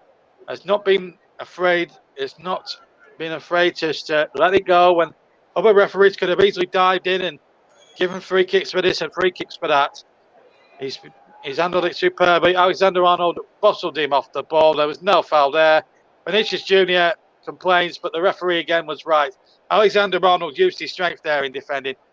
You've got to give a little bit of credit to the defensive side as well. As the referee brings the first half to a close, it's been a good half for Liverpool in a lot of ways. The nearest Liverpool came was a terrific effort from Sadio Mane, which was tipped onto the post quite brilliantly by Thibaut Courtois. In my opinion, the save of the match so far. And then Real Madrid, after a 2-minute check on VAR, had a goal quite rightly in the end, disallowed for offside, and Karim Benzema put the ball in the net after a melee. So it's stalemate here in Paris, but it's not for the one to try, and it's been a good watch for this first 45 minutes. But a hard time here in Paris for us. It's Real Madrid, it's Liverpool 0, Real Madrid 0. Thank you very much there to JB. We'll be back with him in plenty enough time for the second half. And as JB said, Thibaut Courtois has made some fantastic saves to keep it a 0-0. Liverpool have gone close through Sadio Mane in that first half. Thiago, Fabinho, to name a few chances that Liverpool have had in that first half. Real Madrid yet to really trouble or test Alisson in that Liverpool goal. It'll be interesting to see what Carlo Ancelotti has to say to his troops at half time. And while Virgil van Dijk amongst his centre-back, alongside his centre-back partner, Ibrahima Konate, is yet to be troubled as well by the Real Madrid front line. Real Madrid did have that goal disallowed for offside when Karim Benzema pulled the ball into the back of the net, but it came off Ibrahima Konate and Fabinho, but Benzema was in an offside position in the end with just Andy Robertson between the Real Madrid striker and the Liverpool goal. So that goal was correctly ruled out in the end. It's currently 0-0 then if you're just joining us, and we're only just at half time due to the 36-minute delay to kick off due to incidents outside of the area. And we just having seen some footage of that. and he was oh, and he was offside. Be interested to see what people think. If it was the correct call, let us know if you think it was the correct call. Do put your comments in and we'll read some of those out. If you are watching it and want to let us know your thoughts on that first half as well, feel free to do so. You can contact us on Twitter at Commentary Live 1 and tweet us there. You can also visit the Facebook page, facebook.com/the commentary, and leave us a message over there as well. You can get involved in the comment section on the live video to the side where you're watching it from and let us know what you think. And if you're listening on Twitch as well, you can get involved there as well and let us know your thoughts on that first half. Who do you think is going to come out on top at the end of this game this evening? We should be towards the end of the match. We're only at half time due to the delay in proceedings starting this evening. Let's just run you through some scores from some other matches that are taking place today. Just let me run you through some of those matches. So as you know then, it's currently 0-0 in the Champions League final between Liverpool and Real Madrid. In the League 2 playoff final earlier on this afternoon over on the commentary of JB Sports Storm FM, and on the commentary of 2 as well, we saw Port Vale progressed into League 1, beating 10-man Mansfield Town by 3-0 in the playoffs, in the playoff final. So Mansfield, for another season in League 2. In the National League playoff semi-final, and what a game we had earlier. Wrexham 4, Grimsby Town 5 after extra time. So Mullen opened the score for Wrexham on 13. McAtee equalised on 15. That was the score at half-time. It was only 1-1 at half-time. Into the second half, and on 47 minutes, Waterfall put Grimsby in the lead for the first time in the match. 63rd minute, Tozer equalised for Wrexham. 65 minutes, Mullen scored his second of the game to put Wrexham back into the lead by 3-2. 72 minutes, Taylor scored to make it 3-3. 78 minutes, this reviewer made it 4-3 to Grimsby on 78 minutes. 80 minutes, Davis scored to make it 4-4. And it looked as though we were heading for penalties because no one had scored in extra time. But up stepped the Grimsby Town captain, Waterfall, who headed home to make it 5-4 in the 119th minute in the Australian A-League Grand Final between Melbourne City and Western United. Manager of Melbourne City is former Leeds United and Leicester City defender Patrick Kisnorbo. His side lost 2-0 to Western United. Pierre Reese with an own goal on 2 minutes before Projovic on 13 minutes in that game. There is some MLS matches taking place in the early at 11 o'clock this evening. Los Angeles Football Club against San Jose Earthquakes, while Atlanta United will take on Columbus Crew at midnight, as do New York Red Bulls against DC United. Toronto FC versus Chicago Fire also kicks off at midnight.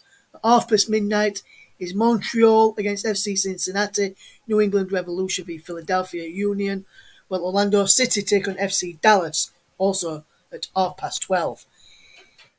In the early hours of tomorrow morning as well, at 1 a.m. Inter Miami take on Portland Timbers, while Minnesota United also take on New York City at 1 a.m. UK time. These are all time zones for you. At 2 a.m, Colorado Rapids take on Nashville. Also at 2 o'clock is Sporting Kansas City versus Vancouver Whitecaps. Real Salt Lake v Houston Dynamo is 2:30, and LA Galaxy take on Austin tomorrow night at 11 p.m.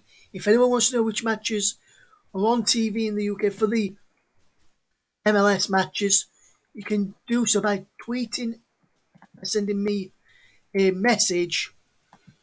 Just send me a DM at _media_journal for the full information to find out where you can watch some of those MLS matches if you'd like to watch that one. So we've seen some matches. We're just looking about that disallowed goal. Let me just have a listen to what Peter Walton, a former Premier League referee, has to say about that disallowed goal for Real Madrid. And I'll relay it to you to let you know what he has to say in a second.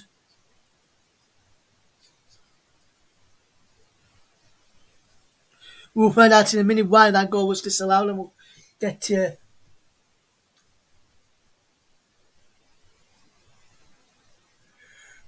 Let's see what happens here, and let's have a listen. We'll just see. I'm just going to let's listen to see what the former Premier League referee Peter Walton has to say about that disallowed goal, and I'll let you know what he has to say because there's some confusion for me because I'm not sure why it's been disallowed. Let's have a look.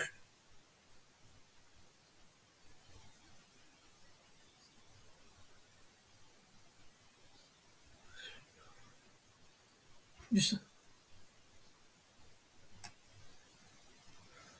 it's because Fabinho doesn't deliberately played it back to Benzema. He's not deemed to be onside, so he was correctly disallowed in the end there. That's just to let you know if anyone's wondering why that goal, if it was correctly disallowed and not, but it was not deliberately deflected back, it wasn't deliberately played back towards him by Fabinho, and that's why the Real Madrid goal was disallowed in the end.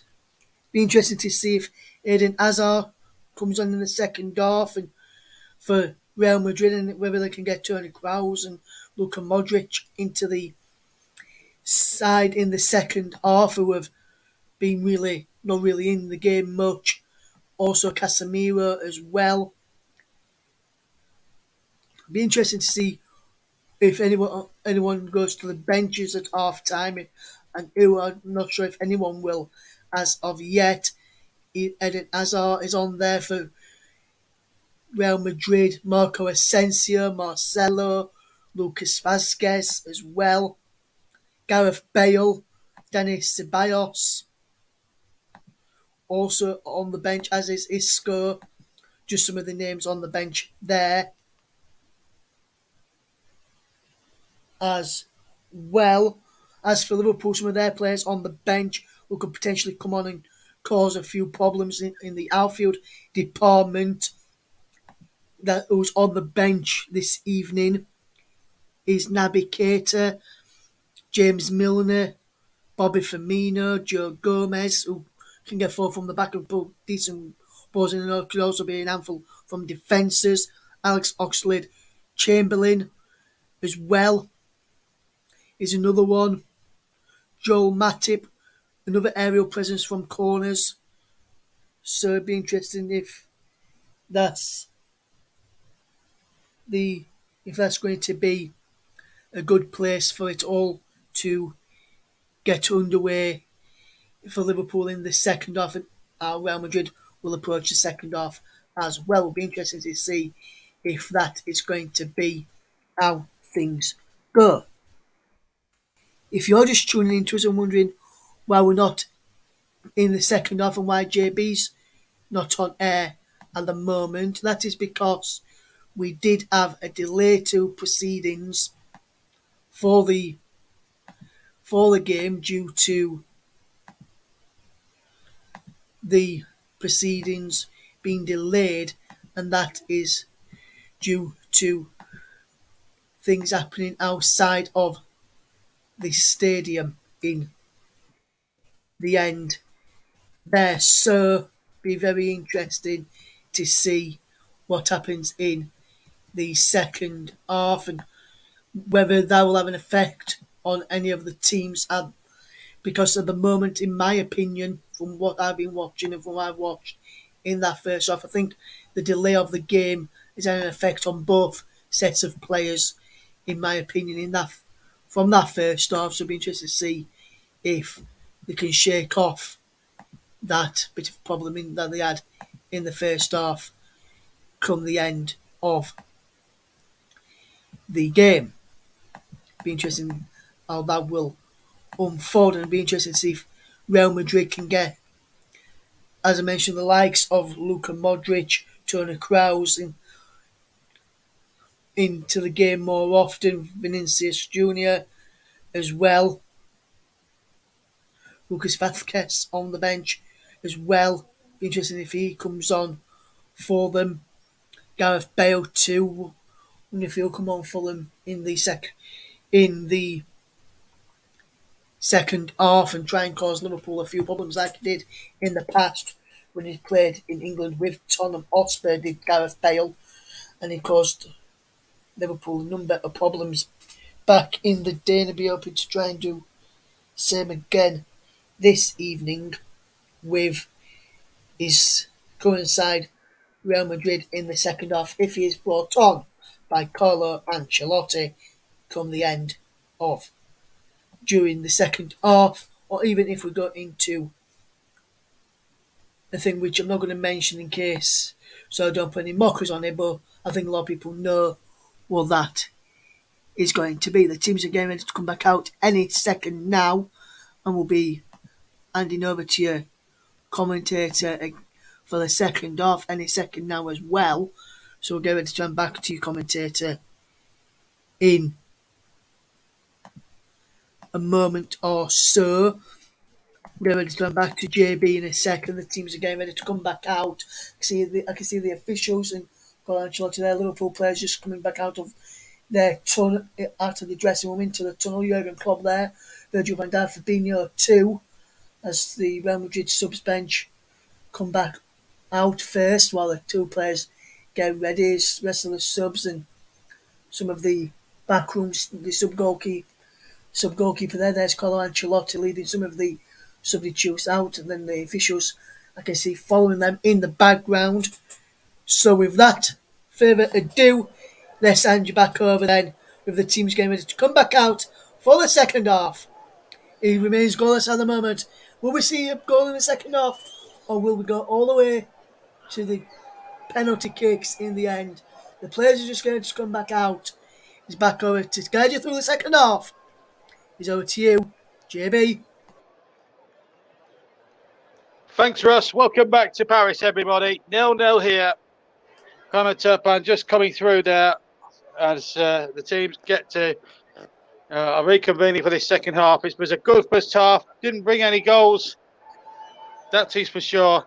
But one thing is for sure, the second half is going to be frantic. It's going to be frenetic. And this is why Real Madrid and Liverpool paid the likes of Klopp and Ancelotti the big bucks to make big decisions and to make half-time team talks like the ones they've just had. Liverpool look like coming out mainly business.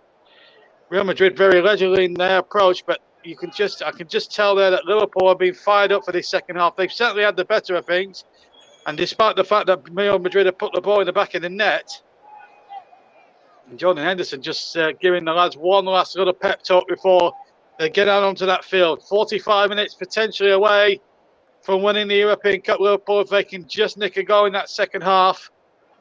Alisson really hasn't had too much to do. He had that worry at the end when Madrid ended up putting the ball in the back of his net, but it wasn't to count because he was beyond the last man in two phases of play, not just the one as I thought.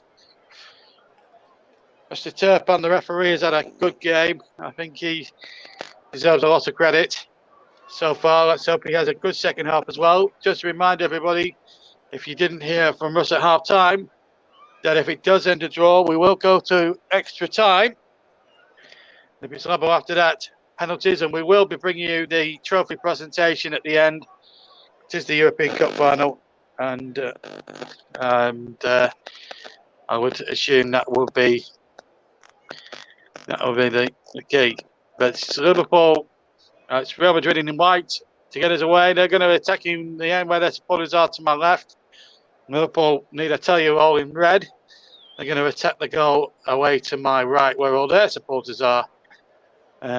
Some of them had a pretty hefty and hard time getting in there, as you may have heard earlier. Game kicking off, second half. We should have been at the finish by now. We should have been covering the presentation and everything, but we were 37 minutes late in getting started, but here we are now in Paris, And the game evenly poised at 0-0, even though Madrid have had the ball in the net. But Liverpool have had the better chances, and Sadio Mane will not come closer to getting his 24th for the season than the one that was well saved by Courtois, who was played in one previous Champions League final, the Real Madrid keeper, and he lost that, and that was in his Atletico Madrid days. In fact, it was his last game for Atletico Madrid because he was on loan there for 3 seasons when he was a goalkeeper coming through the ranks at Chelsea. And you've not missed nothing of the opening minutes here on all the platforms. What we're saying about certain games in America, well, we should be still playing this come midnight tonight if this UEFA don't get a wiggle on and get this sorted out. Let's hope that's not the case. Here's Salah now down the right-hand side. Salah towards the area. Alexander-Arnold will pick up the loose ball. Crosses in, but time Luis Diaz is there, and he got a header on it, but he misdirected it. In fact, he went backwards towards the far touchline, and it was kept in play by Luka Modric, but that was a snorter of a ball there, a ripped snorter of a ball from Trent Alexander-Arnold from the right. And it just needed better contact from Luis Diaz, and Liverpool might have been in business. At the other end, it's Vinicius Junior now on this left-hand side. Vinicius Junior running past Alexander-Arnold, tries to play 1-2 with Benzema. It doesn't quite come off. Liverpool defend that one very stoutly and very well indeed. 2 minutes gone in this second half of this riveting European Cup final from Paris. Delayed by 36 minutes, but it's been a terrific watch, and it's been worth the wait. Here's Alexander-Arnold playing the ball in. Good header away that time by Eder for Real Madrid. Now Modric. Good ball looking towards Vinicius Junior. Canati will try and trick him every step of the way. Vinicius Junior goes back. Where's Vinny Junior on the back of his jersey, incidentally? Here's Vinicius Junior again. Left-hand side. Plays it to Benzema. Now Kroos, the evergreen German. And here's number 23 on the ball, Mendy. Ball spread out to the far side now. That's not going to reach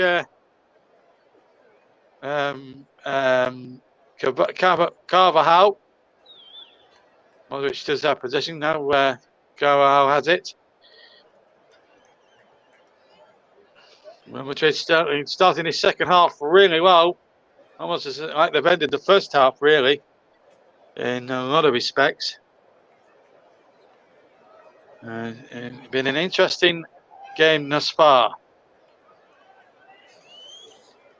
As the ball is not forward here to Modric. Modric turns away from Fabinho. Good tackle played in there once more. And now, again, Liverpool could be in business. Ball over the top towards Salah. Salah will reach it, but he's got no support. So he's going to have to hold it up, I fancy. Henderson is offering some support on the right-hand side, and Salah, in holding the ball up, has lost possession. But then Mane wins it back fairly, says the referee. Now then, Luis Diaz. Liverpool just for a moment thought they were in business, but they weren't. Now will Real Madrid be in business because they've got a break on here with number 14 here, Casemiro. But he's lost it to Alexander-Arnold illegally, says the referee. Free kick to Real Madrid. Clement Turpin. Alexander-Arnold just needs to keep his mouth shut at this point. It was a foul. Yeah, just shoves Casemiro to the ground. And Trent Alexander-Arnold, a boyhood scouser, be well advised to keep his mouth shut, especially around Clement Turpin. He may well be liable at this point to start losing his patience and start showing yellow cards left, right, and centre.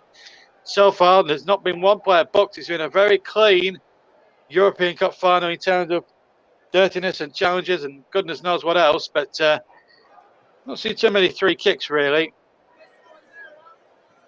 We haven't seen a meaty challenge yet from any of the 22 players out there. Just to remind you, it's the same teams that started the first half. Same 22. Modric in possession now. Modric in possession now. Ball not forward once again. And it's with Alisson this time. Now remains goalless with 5 minutes gone in the second half.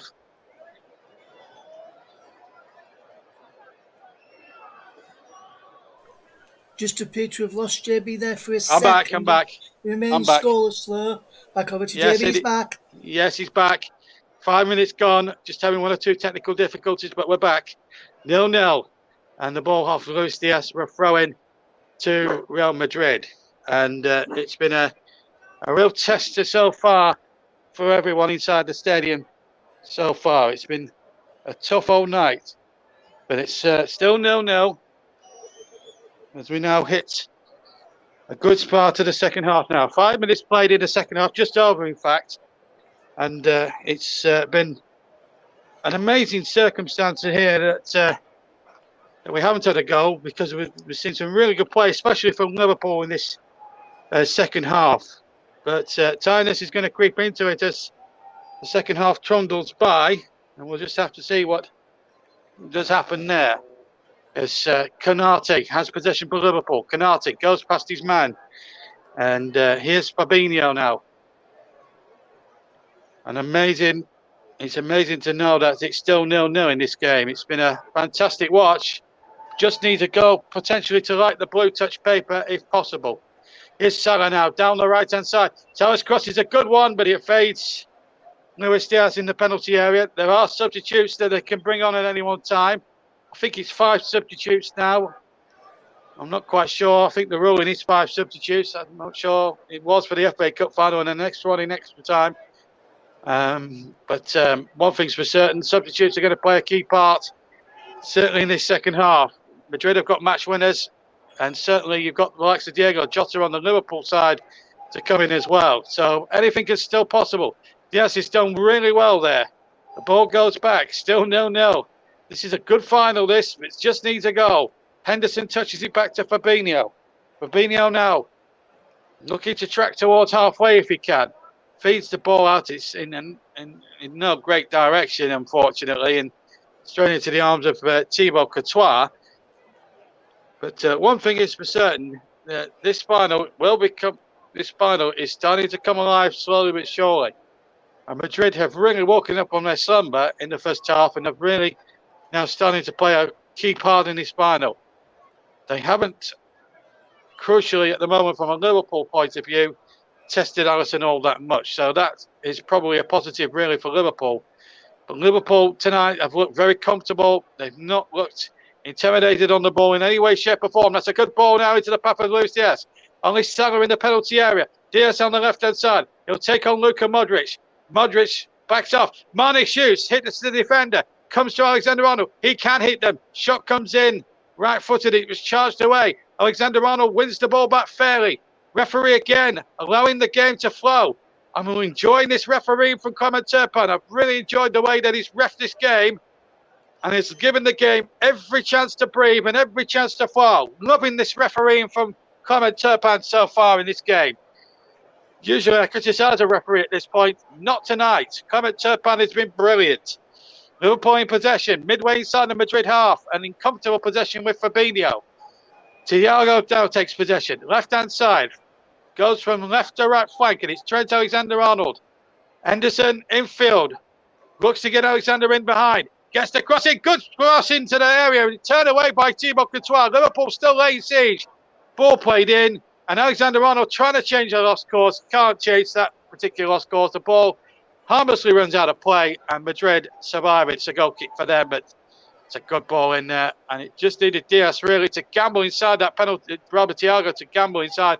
Maybe he hit that with too much ferocity, maybe, Trent Alexander-Arnold. But it forced the goalkeeper to make a decision one way or the other. And he decided to parry. And he got away with it. And Alaba now gets it back to his goalkeeper. You can't take your eyes off this. For a split second, it's been that sort of a final, and Real Madrid at the moment struggling to clear their lines. They've conceded a cheap throw-in deep inside their own half. Diaz has picked up the ball. There's a little bit of a wrestling match. There's a player gone down, and I think that's a harsh decision. I think Eder's made an absolute meal of this. Henderson is fuming. Thiago's fuming. Luis Diaz is fuming. He's holding his space, and Clement Turpin has got a flashpoint to deal with. And it's been met by some silly play acting nearly from Eder. There was nothing wrong in that at all. He's gone down, perceiving to hold his face. And I honestly think, and the South Americans have got a bad record at this, they do tend to overrate things a little bit. Now, Diaz is involved. If anything, it's a push on Diaz to start with. He starts the whole thing. Then Diaz goes over. Oh, nothing. I mean, Diaz touches his shoulder, but that's nothing painful at all. and he's trying to claim he's in agony. He's not. He's clearly not in agony. I'm sorry, I'm not having that. And I think for the first time tonight, Mr. Turpin has got that one wrong. I think Ed did over milk it. Look at him. He's smiling. He's all right. He's all right. He's not. I do think there is too much play acting at the top end of the game, and there's going to be schoolboys watching this in the crowd and anywhere else tonight and be thinking, why has he done that? Just get on with the game. It was never a foul in the first place by Luis Diaz.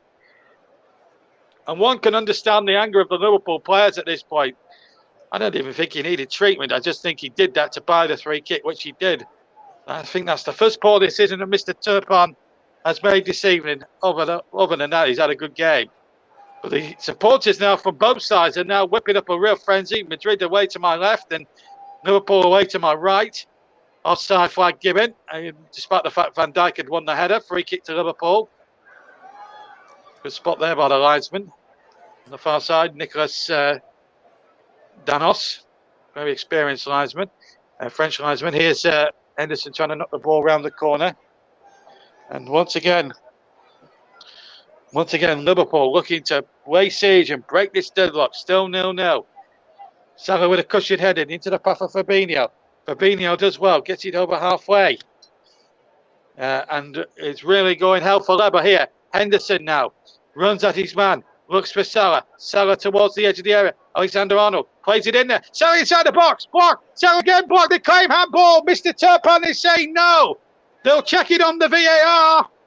And I've got to say, it's a throw-in, but will VAR check this? Oh, his arm's down by his side, potentially. Now, he did hit his arm. Liverpool feeling sensible. I think it was probably the correct decision now. VAR will be checking it like they do for everything else. They do for everything else. It's not right at this stage. No, they must have checked it, so we're playing on again. So 0-0. Interesting state of affairs here. Still 0-0. Modric in possession. Well, I'll tell you what. We've had a bit of controversy here in this final. It's been amazing to watch. Here's Casemiro as Valverde now comes forward from Real Madrid. Valverde shot it across, and it's Vinicius Junior who scored for Real Madrid. Vinicius Junior after 58 minutes. He's a terrific goal getter. And the Madrid bench goes off. The score hasn't changed one bit, and it has now. And that's a body blow for Liverpool. Vinicius Junior with his 21st goal of the season. They will check it on the VAR, but I think that's a perfectly good goal, I'm afraid. And it's bad news for Liverpool here in Paris. Liverpool 0, Real Madrid 1. Vinicius Junior, the goal scorer. The ball played in, and Valverde plays his part. Lovely cross, and well, that's touch and go where it's offside, but I think he's just on for me. I think Trent Alexander-Arnold is playing him on. It's a terrific finish at the far left-hand post, and a real disastrous moment for Liverpool there. Liverpool 0, Real Madrid 1 in the European Cup final. Vinicius Junior with his 21st goal of the season has given Madrid lift off here in the Parisian sunset. They did check it on the VAR. That's 4 goals in 13 Champions League matches, incidentally, for Vinicius Junior, but it's his 21st in all competitions. Zinedine Zidane looks impossibly on, and Liverpool, and it's a bit of a sad one, really, because Liverpool have done all the running in this final. And it's the sucker punch, really, and it happens a lot in football. But it all came about from that bit of bit of play acting by Eder, who bought the free kick, and it's led to this goal. And I think Liverpool might be fuming about that, but there's no doubt about it. Alexander-Arnold was playing Vinicius onside, and he took his goal rather well. So Real Madrid have just got half an hour. They're only half an hour away from their 14th European Cup. Game that kicked off 36 minutes later than it was due. It was due to kick off at 8 o'clock British time. Kicked off at 25 to 6, 25 to 9. British time, it's 25 to... It's nearly 11 o'clock here in Paris. Nearly 10 o'clock your time. And there's still half an hour of this final still to be played. And it's a cruel blow against Liverpool, really, in a lot of respects. But then again, Real Madrid, so good, so quality in the final third. And two of the three strikers, we all expected Benzema to get the goal. Vinicius Junior, though, 21st goal of the season for him in all competitions. 4th in the Champions League this season, has now given Real Madrid a basis now. And it's down to Liverpool in this next half an hour. What, if anything, could well spur Liverpool back into life. They had a little quiet spell there, and they've conceded from it. Diaz now. And this is where the substitutions have to come in now. They've got Diego Jota on the bench to change it. They've also got they've got Naby Keita, they've got Bobby Firmino. And a yellow card has been brandished. I don't know who. Thiago, I think. No, it's Fabinho who's been booked. I don't think the referee's going to win too many friends in Liverpool for this. It's a correct decision. Valverde does go over.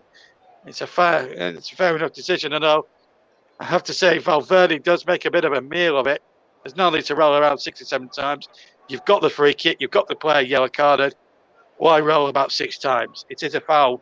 I'm not disputing that in a yellow card. Again, I'm not disputing that. But the Madrid players have play acted again. And every time I commentate on these finals, you see players, it doesn't matter what the sort of final it is, 1 or 2 players like to con the officials. I don't like that. It's gamesmanship, and I think it's wrong, mean-spirited and stupid. Liverpool in trouble, though. It's Luka Modric now for Real Madrid, leading 1-0. Good goal scored by Vinicius Junior. 21 goals for the season for him in all competitions. Terrific moment for him. Could be the goal that wins the European Cup, potentially, but still a bit to go. Liverpool are liable to score a couple of goals themselves. Well, this is where Liverpool usually come to the party. James Milner is being warmed, one of the subs being warmed up. We might see him later on in the piece. Maybe Diego Jota could come on. He can make a huge difference. Bobby Firmino, how he could do with a goal or 2. It's just not been Liverpool's night so far. They've hit the post. They've done everything but score. And then, Adam and Eve, sucker punches come against them here in the cruelest possible way. But Madrid have threatened it a few times and have had the ball in the net twice, don't forget. They had one in the net before half-time, which was flagged for offside. Here's Salah now for Liverpool. Can Salah produce a bit of magic? Salah kills it! Good save by the goalkeeper, Courtois, who had to get his big 6'7" frame in behind. Salah cut in from the right, hit it left-footed. It was curling in inside the left-hand post. And the goalkeeper got a big right hand to it, diving away to his right as he looked at it. And it's still 1-0. Here's Alexander-Arnold. Liverpool laying siege. We had a terrific finish to the cricket, you may remember, last night on JB Sports. Well, on all TCR platforms, including JB Sports, we may still have a crescendo and a real grandstand finish tonight. 1-0 to Liverpool. If you're watching it, if you're listening to the commentary on the TCR, JB Sports, Storm FM, and Twitch, and TCR2, welcome. Not a good news for Liverpool, but they've won a free kick. Salah was fouled. And this is where Liverpool have got to make these pay. Vinicius Junior, the offender. And that, if Fabinho's is a yellow card, then that should be a yellow card for Vinicius Junior. Diego Jota is coming on. Diaz is going to come off. Now, Jota has scored 21 this season and was second top scorer until a few weeks ago when Mane chipped in with a few more to make it 23 for him. Diego Jota has scored some key goals like the one at Nottingham Forest in the FA Cup, which got them through that round. Scored some crucial goals in Premier League games as well at crucial moments. Can he get one here in the European Cup final and get Liverpool back into this game? They've got a free kick. The right-hand side, in line almost with the penalty spot. Van Dijk and Canati both forward from the back. Salah is standing on the edge of the area. Fabinho's just by the penalty spot. It's Robertson who whips it in. Comes to Salah on the edge of the area. Miscontrols it. Henderson keeps it alive. Marnie's onside here as the ball comes back. Carvajal is the defender in front of him. Ball comes in there. They all go up, and it's a Real Madrid header that gets up inside the penalty area. The keeper possession really well, Liverpool here. Bit up and under here. Might test the Real Madrid defenders. Ball headed back there by Eder, and Thibaut Courtois, who's been in exceptional form for Real Madrid tonight. Well, that's why they paid the big bucks to bring him there a few years ago. His first couple of seasons were not of a high standard, but my word, he's been world-class, the former Chelsea keeper. 25 to go, less than 25 to go now. We're coming up to the halfway mark of the second half here on the TCO, the European Cup final of 2022. Liverpool 0, Real Madrid 1. Still time for Liverpool. Mane, who hit the post in the first half. Now, man, Salah now. Right-hand side. Oh, no. That's not a foul. Hardly touched his shirt. Cruz went down again. I think he went down far too easily. I'll tell you what, if you're going to give free kicks like that, why don't we just make the game an absolute non-contact sport? Jesus Christ. I find that hard to believe. Now, Russ, our producer as well as presenter tonight, has got a very interesting statistic for me here that I'm going to read out in just a second. Here's the free kick taken by Courtois. So Russ is going to claim that he's also our resident statistician at the TC Hub. I'm going to read that out in a second. It's about Vinicius Junior, incidentally. It's Liverpool on the attack here, and it's Diego Jota looking to get his first involvement, and his first involvement is to bring down. Oh, is it? No, it's a corner to Liverpool. Well, I thought Eder, well, maybe Eder made a bit more of a meal of it, but he wasn't going to fool Clement Turpin a second time.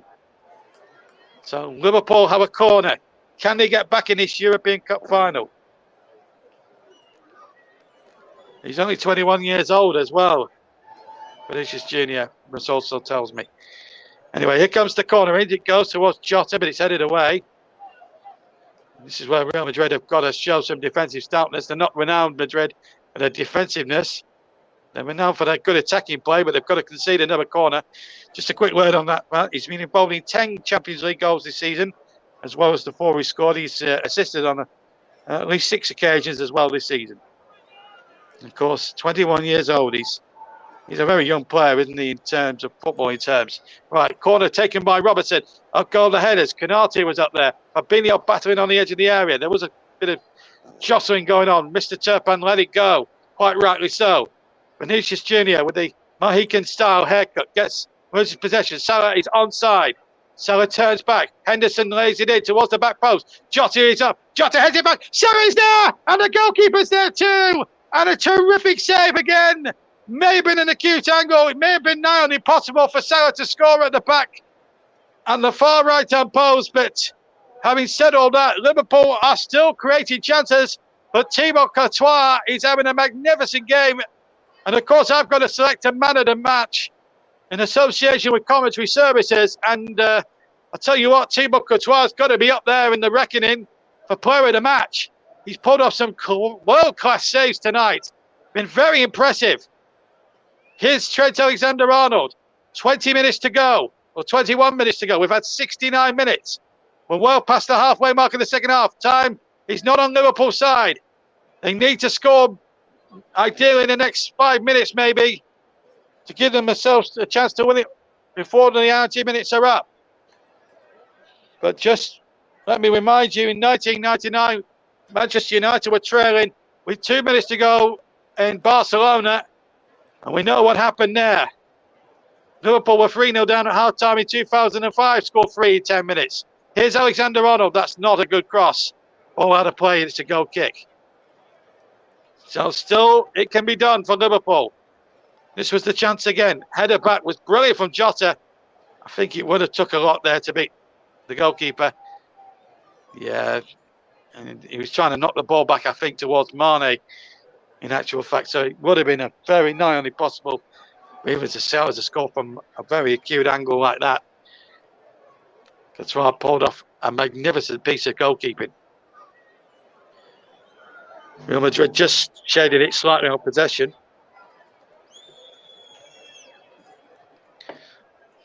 It's Liverpool that have had most of the play and have had most of the chances, but the bottom line is, if you don't take your chances, you invariably get punished on the counter-attack, and exactly what Carlo Ancelotti's side have done. It's been a...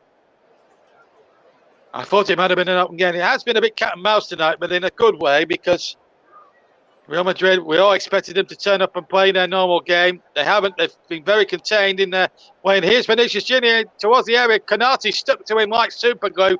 I made a super challenge, and Vinicius Junior is on the deck, but play continues. There's no foul there.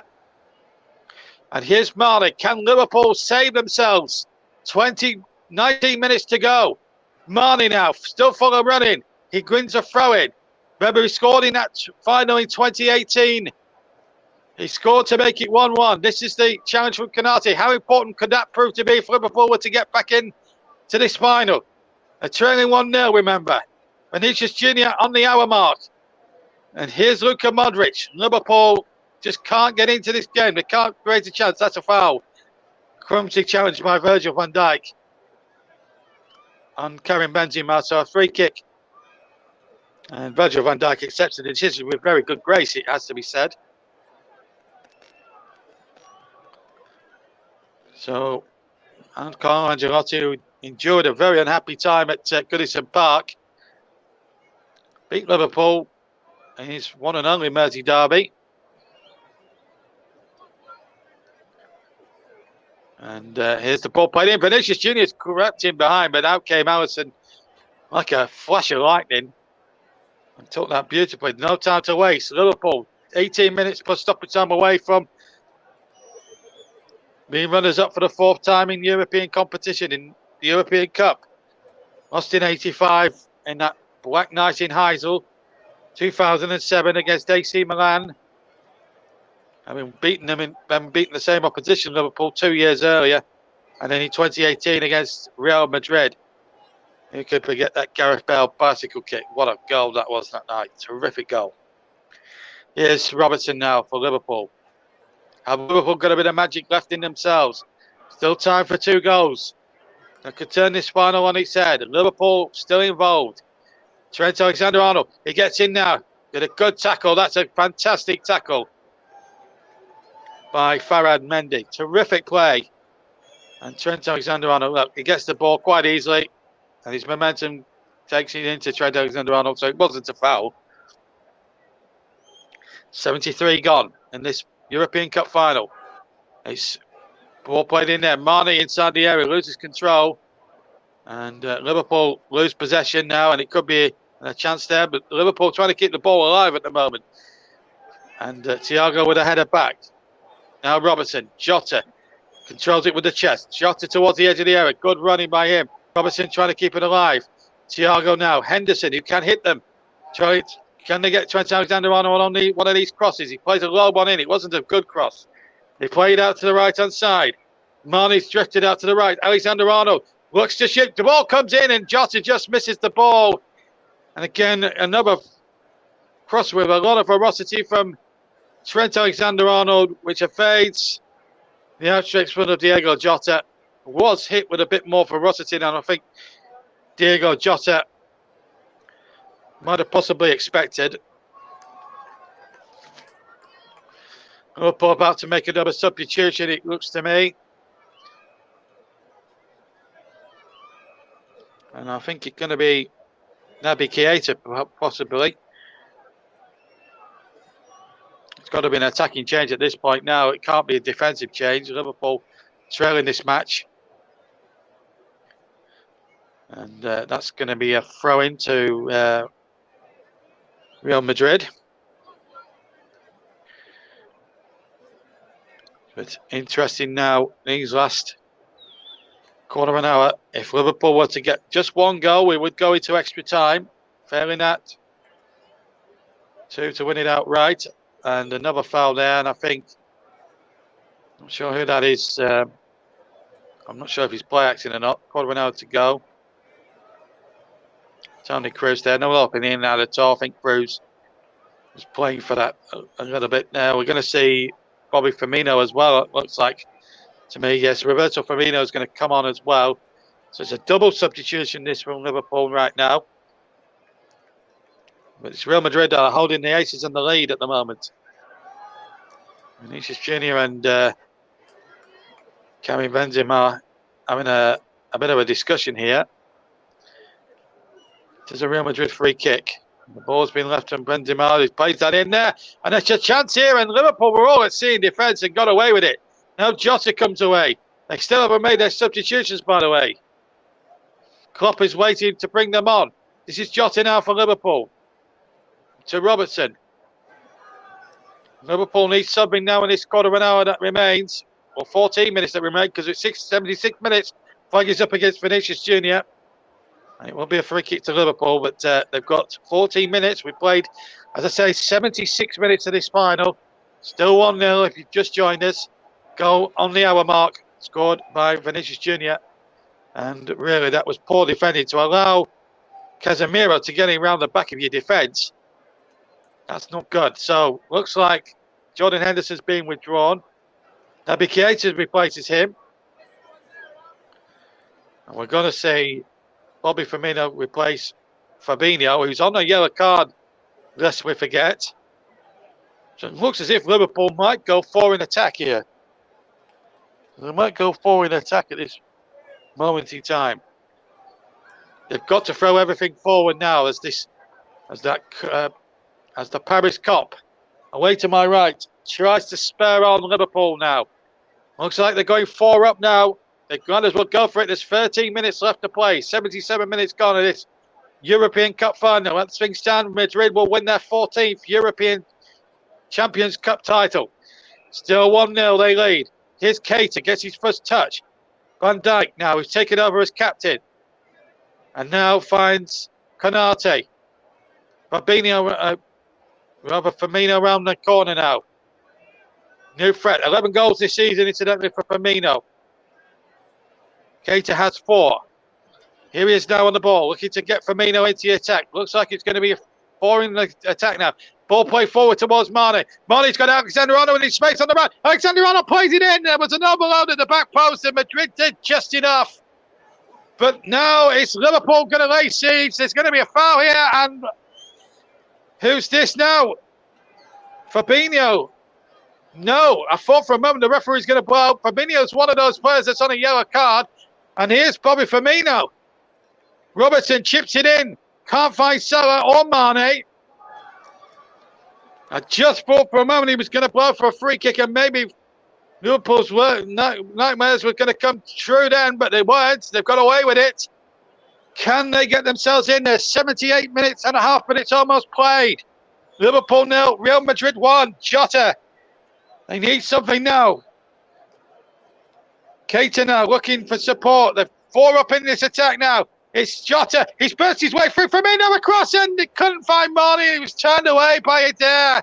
Oh, it was David Alaba, actually. It's a corner, but oh, for God's sake. He hasn't put the offside flag up, has he? He has, you know. And that really winds me up. You think it's a corner, and then the linesman puts his flag up. As soon as we get rid of that stupid offside law, the better. Meanwhile, we've got an injury for one of the Madrid players. It's it's Adair. Who else? Play acting to waste time. I don't like that. As we see, Brazilian Ronaldo there put on a little bit of weight since his heyday, but a terrific Real Madrid striker of terrific repute, and he's there. Looked in very good spirits before the start of the match. And he was a terrific player. Won the World Cup single-handedly with Brazil in 2002 in Japan and South Korea. Here's Mo Salah now for Liverpool. Can they just get one chance? They're going to get one chance now. Salah shoots. Ball deflects, and it's turned away brilliantly by Thibaut Courtois. Diego Jota was in there, and the Portuguese almost got in there for the equaliser. Liverpool doing everything in their power to score, but Thibaut Courtois, by the same token, he's doing everything in his power to stop them, and he's succeeding so far. 10 to play, 80 minutes played. Can Liverpool, in his final 10 minutes to stoppage time, find an equaliser? That's a crossing from Trent Alexander-Arnold. Almost cut everyone out. Wasn't the best corner I've seen him take, but it almost proved effective. Very unorthodox. Liverpool think it's their throw. And what's the referee doing here? And the referee's what's the referee doing here? It's a Liverpool throw-in, and Liverpool want to get on with it. And Clement Turpin here is making a run for his own back. Liverpool have not got much time to waste, and then Clement Turpin just starts being fussy. That is just poor refereeing. And the tragedy of it, he's had a good 55 minutes before that. Now he's starting to get picky now as it comes to the business end. Not good enough from the referee. Here comes Liverpool now. Can Keita provide something good? Firmino's in behind. Cross back. Oh, he's missed everyone. Keita brings it over. Toe pokes it over. That was the chance. Firmino again. He's having a great influence here for Liverpool. The ball pulled back. And Keita for some... he's hit it the other side. He's hit it towards the left. He's toe poked it. He's toe poked it 3 miles away from the goal. He might have hit the corner flag. Might have been still going up into the top tier, quite frankly. But 81.5 minutes gone in this European Cup final. Liverpool have had the chances and they can't complain about that. They just haven't finished. One goal will take it to extra time for the Reds. Madrid are holding on, and they're holding on grimly. And if it wasn't for the heroics of Thibaut Courtois, I think Liverpool would have had it home and nose before half-time. That's my opinion, but that's just the way it goes. Ball over the top. Can Salah get on the end of it? He will. He has to bring it down, though. Salah's on the end. Salah saves. Brilliant save again. Why Thibaut Courtois going away to his right, and he's mobbed by his teammates. And I tell you what, he may well just be a shoo-in for the TCM player of the match. This is a fantastic right. Gets a big right arm. 7, 9 times out of 10 buries those. It's praying time for Liverpool. They're attacking their supporters away to my right. This is a dramatic finish. Corner kick comes in. Alexander-Arnold, a more orthodox corner this time. Here's Keita. Keita now. Plenty of space now to size up what his options are. Firmino's having good positive influences. He's had a good role to play since coming on. He's created 1 or 2 good openings, but they've lost it, and it's Vinicius Jr. And Vinicius Jr. with his pace could really cause a problem or two. Cruises in support. Benzema to the far side. And the ball played towards Vinicius Jr. Alisson quickly off his goal like grease lightning to stop him from going further. Now it's Liverpool now. The game starting to become rather stretched. 7 now for Liverpool. Trent Alexander-Arnold in field. He's gone to the left, actually. Ball chip forward now towards Salah from Bobby Firmino. Not enough purchase on it. And Salah was outnumbered by white shirts. But this was a glorious opportunity. Mo Salah, normally in Premier League terms, would bury that for breakfast, dinner and tea. But when Thibaut Courtois is in inspire form like that, he just had to move his arm outwards. It was a Nick Pope style save, that actually. I think Thibaut Courtois has been studying goal saves from Nick Pope, I think, in the week. And that was a sort of a Nick Pope save that he pulled off for the other week against Aston Villa in the Premier League in that 1-1 draw at Villa Park.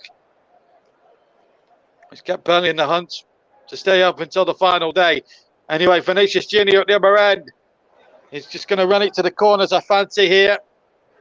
They're going to just pass the ball about. 6 minutes plus any stoppage time to play here at Paris.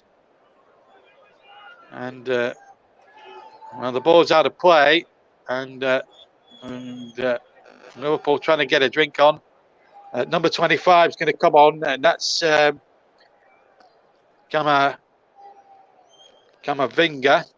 Valverde looks as if his race has been won or run. He's told to get to his feet there. This is what the sort of thing I don't like to see. Luka Modric is also going off as well. I wonder if it's a double substitution. But I think Mr. Turpin has got to start adding time on at this stage, because I don't like players wasting time for the sake of it. So Valverde off, Camavinga on. So 1-0 still to Real Madrid. Time running out for Liverpool with 5 minutes still to play. And it's been a really good final. Played terrifically well by Liverpool. They've done all the running, they've done all the attacking. But the one man that could win it for Real Madrid, well, it's not Vinicius Junior that could be the match winner ultimately. It could be Thibaut Courtois, so heavily criticised when he first came to Real Madrid from Chelsea in a big transfer deal 4 or 5 years ago, and he took his time really to get into the swing of things as a Real Madrid goalkeeper. But my word, has he paid a lot of that big fee a few years ago back and some here tonight. His saves have kept Real Madrid in the contest. They are looking to take it to the corners now, Real Madrid. I tell you what, Courtois has been terrific. 86 gone, 4 minutes still to go. Real Madrid, 4 minutes away from European Cup glory here in Paris. Just like it was in 81 when Liverpool won late on. But it's Vinicius Junior. He looks offside to me. But the referee's allowed it to go on. Vinicius Junior still. Benzema now could say like good tackle by Trent Alexander-Arnold. Ball played crack across again, and here's Mane on the chase. Mane now for Liverpool. Mane towards the area. Free in red, waiting in the area. Ball pulled back. It was the wrong ball. He was looking for Salah, I think. And in the end, Casemiro got back in the nick of time. 3.25 minutes to go in this final. Still 1-0 to Real Madrid. Onside, I think Vinicius Junior is. No, he's not. He's offside. He's offside. Excuse me.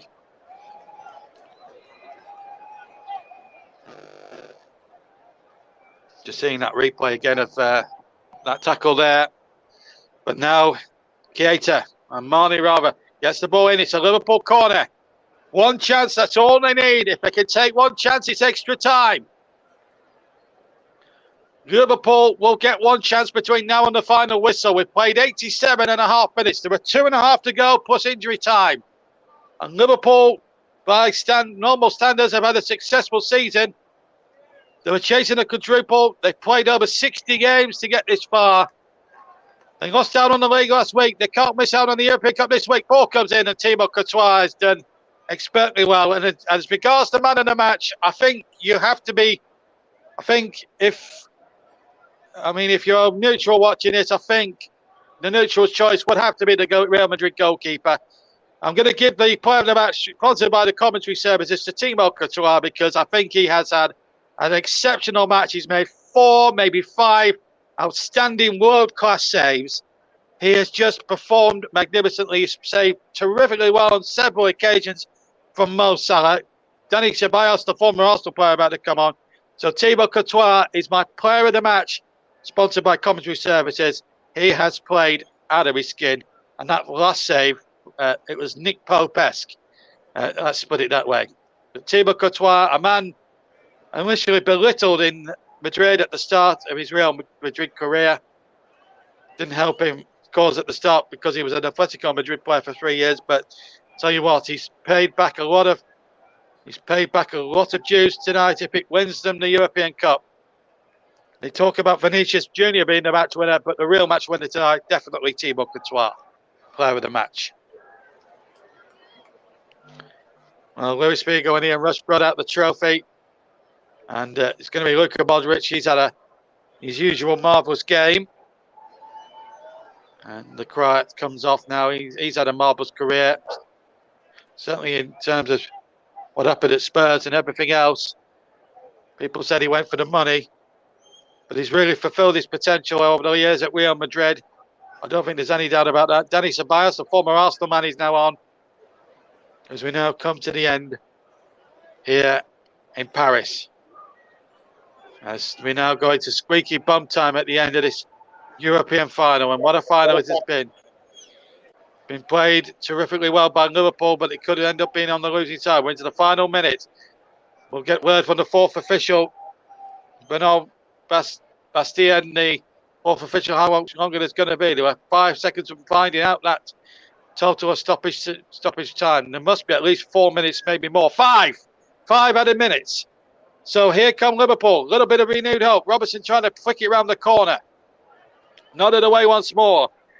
Madrid holding on gamely at the end of this final. Can they hold out for another 5 minutes? And then after it's, and I should also stress it's a minimum of. Or will they break away and score a second? The flag has stayed down. The flag has stayed down. And it's number 19 for here. Kabaya said he can't finish it. That really would have put Liverpool out of their misery, so to speak. And Canate and Robertson between them got back there and did magnificently well. Also, Keita did his bit as well, but it's a corner kick. And that'll suit Real Madrid down to the ground. But it was Denis Ceballos who got through the middle, and that would have settled everything there and then for Real Madrid. And that would have, without doubt, won them their 14th European Cup. Still in doubt, though, but we've had a minute of the 5. But my word, Liverpool can't have played well all season long. And unfortunately, they've bumped into a goalkeeper that has just been inspired tonight in Thibaut Courtois. Not a lot Alisson could have done with the goal. That could well win it. Here's Benzema pulled back. Shot comes in. It's over the top. But it's safe as far as Gaminga is concerned. Because it will take Liverpool a few more precious seconds to get the ball back. As Liverpool now going searching this equaliser, but time is not their friend. The flags tentatively start to fly away to my left-hand side, and Vinicius Junior. Well, you can't get much better than that. One attempt, one on target, one goal. Rodrigo comes on, but Vinicius Junior. He's wasting time as far as Liverpool are concerned. There's 3 minutes of the 5 to go.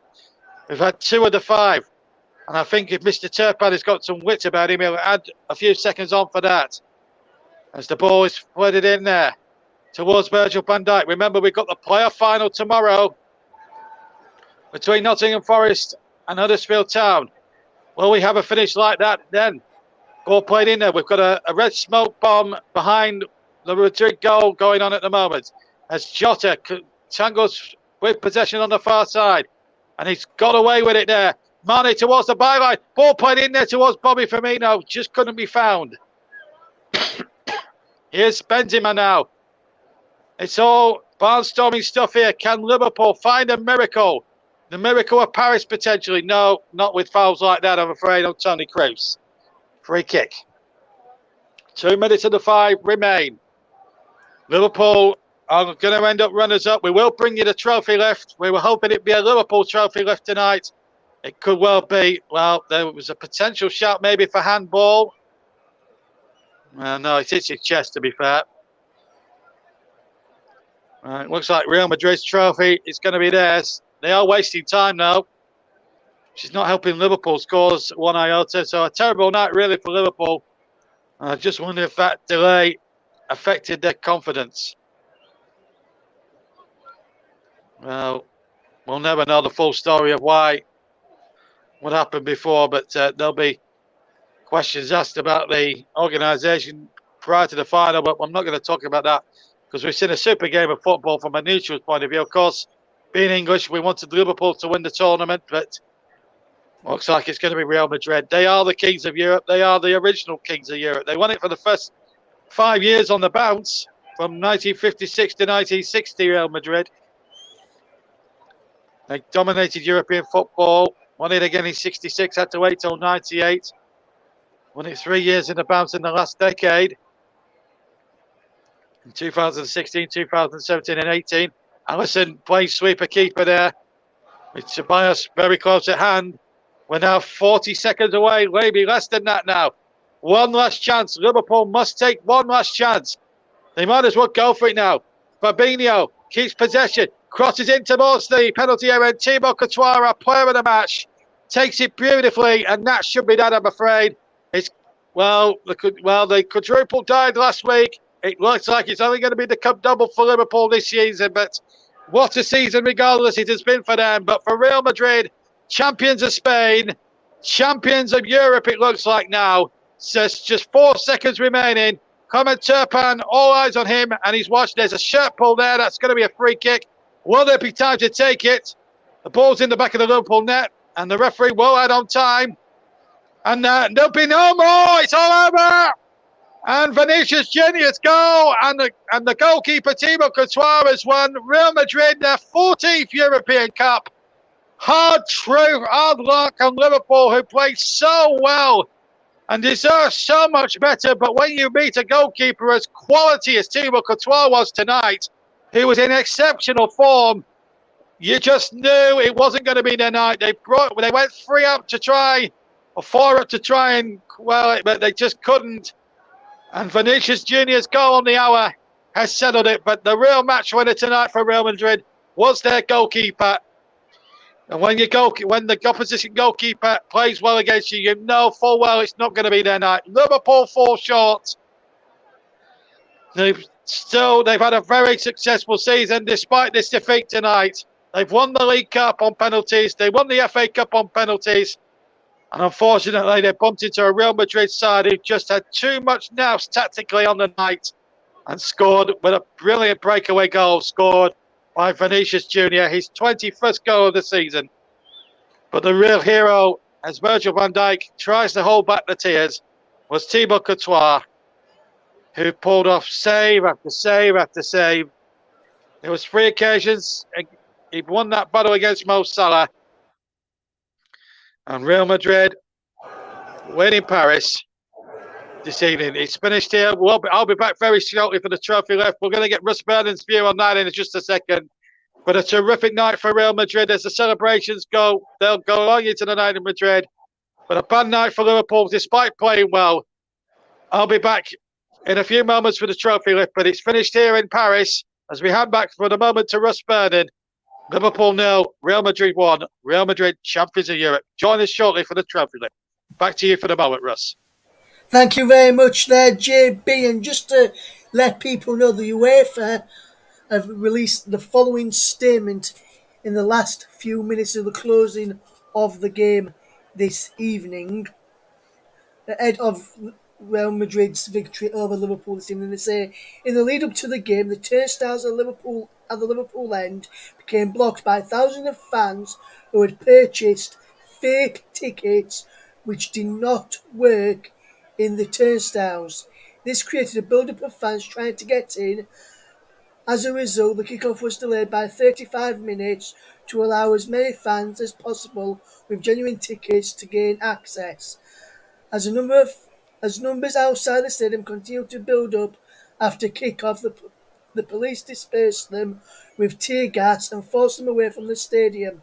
UEFA is sympathetic to those affected by these events and will further review matters urgently together with the French police authorities and with the French Football Federation. So that is the breaking news from UEFA. Liverpool earlier on this evening also released a statement on their website during the game this evening, and it read, "We are usually disappointed at the stadium entry issues and breakdown of the security perimeter that Liverpool fans faced this evening at the Stade de France. This is the greatest match in European football, and supporters should have to experience the scenes we have witnessed tonight. We have officially requested a formal investigation into the causes of these unacceptable issues." So that's just some of the breaking news statements from UEFA and Liverpool regarding the situations before the game, which meant our coverage is going on towards nearly 3 hours, and that is without having extra time and potential penalties, because we didn't need to go that far. It was done in 90 minutes, and Real Madrid, as JB mentioned, are the kings of Europe for the 14th time out on in the European competition, and the likes of Naby Keita I saw there as well, trying to hold back tears, as JB saw Virgil van Dijk as well. Thiago Alcantara was there as well, trying to hold back the tears. Joel Matip as well. Some of the players amongst the Liverpool squad trying to hold back the tears.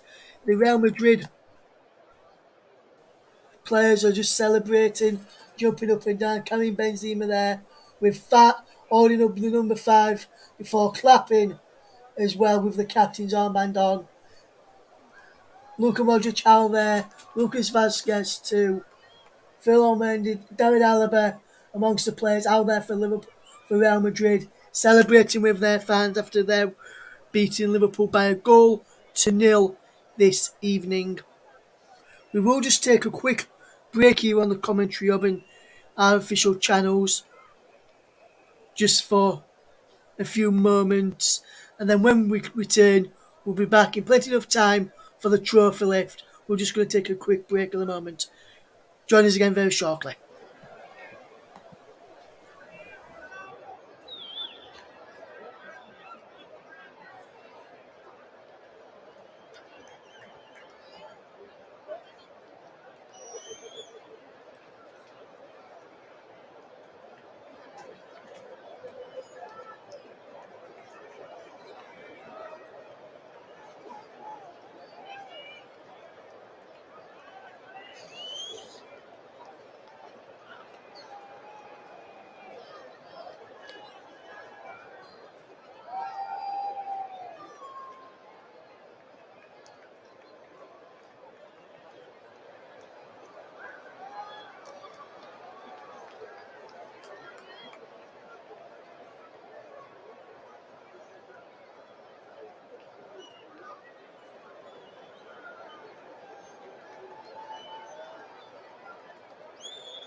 Welcome back to the coverage, and Thibaut Courtois faced a number of shots on his goal this evening and kept Real Madrid in the game and helped Real Madrid win the game as well. If I just look at the stats to see how many shots Liverpool had on target tonight, and which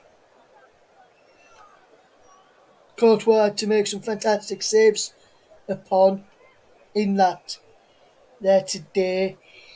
Liverpool had 24 shots on in total tonight, with just 9 shots on target to just, and Liverpool had, and Real Madrid, should I say, had 4 shots, 2 on target. One of them went in, the other one was saved by Alisson. But Real Madrid were very, Liverpool were the better side overall tonight, but Real Madrid have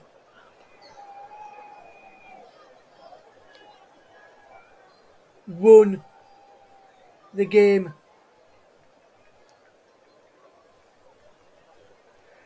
this evening, and I'm just looking at the situation, which the attacking momentum graphic here that I've got, and Real Madrid, who is the bottom one on the graphic I'm looking at here, only had little bits of spells. It was mainly dominated by Liverpool if you're only just joining us this evening. And if you're just joining us this evening on JB Sports, if you've just joined us back today for listening on JB Sports, I've been listened elsewhere for the commentary of football fix. Thank you for tuning in to us today. Hopefully you've enjoyed both of our matches that we've had today on the commentary up and JB Sports and Storm FM, with the Championship playoff final plus the Champions League final as well. We'll be bringing you the trophy lift from Real Madrid, which will take place very, very shortly. The teams are just still out there. Is just out there is Carlo Ancelotti just about to do the media with other channels around the world. Just in my earpiece, just heard him doing an interview with English media, which is good to see. Be interested to hear from Jurgen Klopp at the end of that this evening. Liverpool were very unlucky not to get anything out of it, but Real Madrid defended well, and Courtois had, for me, to date, the best game of his career to date. I'm not sure if you would agree with that. If you do agree with that, do let us know. And you can let us know by tweeting at Commentary Live 1. Use the hashtag TCUp as well for all our to get stuff. As you can see, Real Madrid's name just been put onto the trophy, which will be brought out again very, very shortly. As we get ready for the trophy lift, their team just on the pitch. Thibaut Courtois just hugging his manager, Carlo Ancelotti, Benzema just hugging another member of the backroom staff. At Real Madrid going back across. He's now going across the Real Madrid captain, going across to the match officials tonight.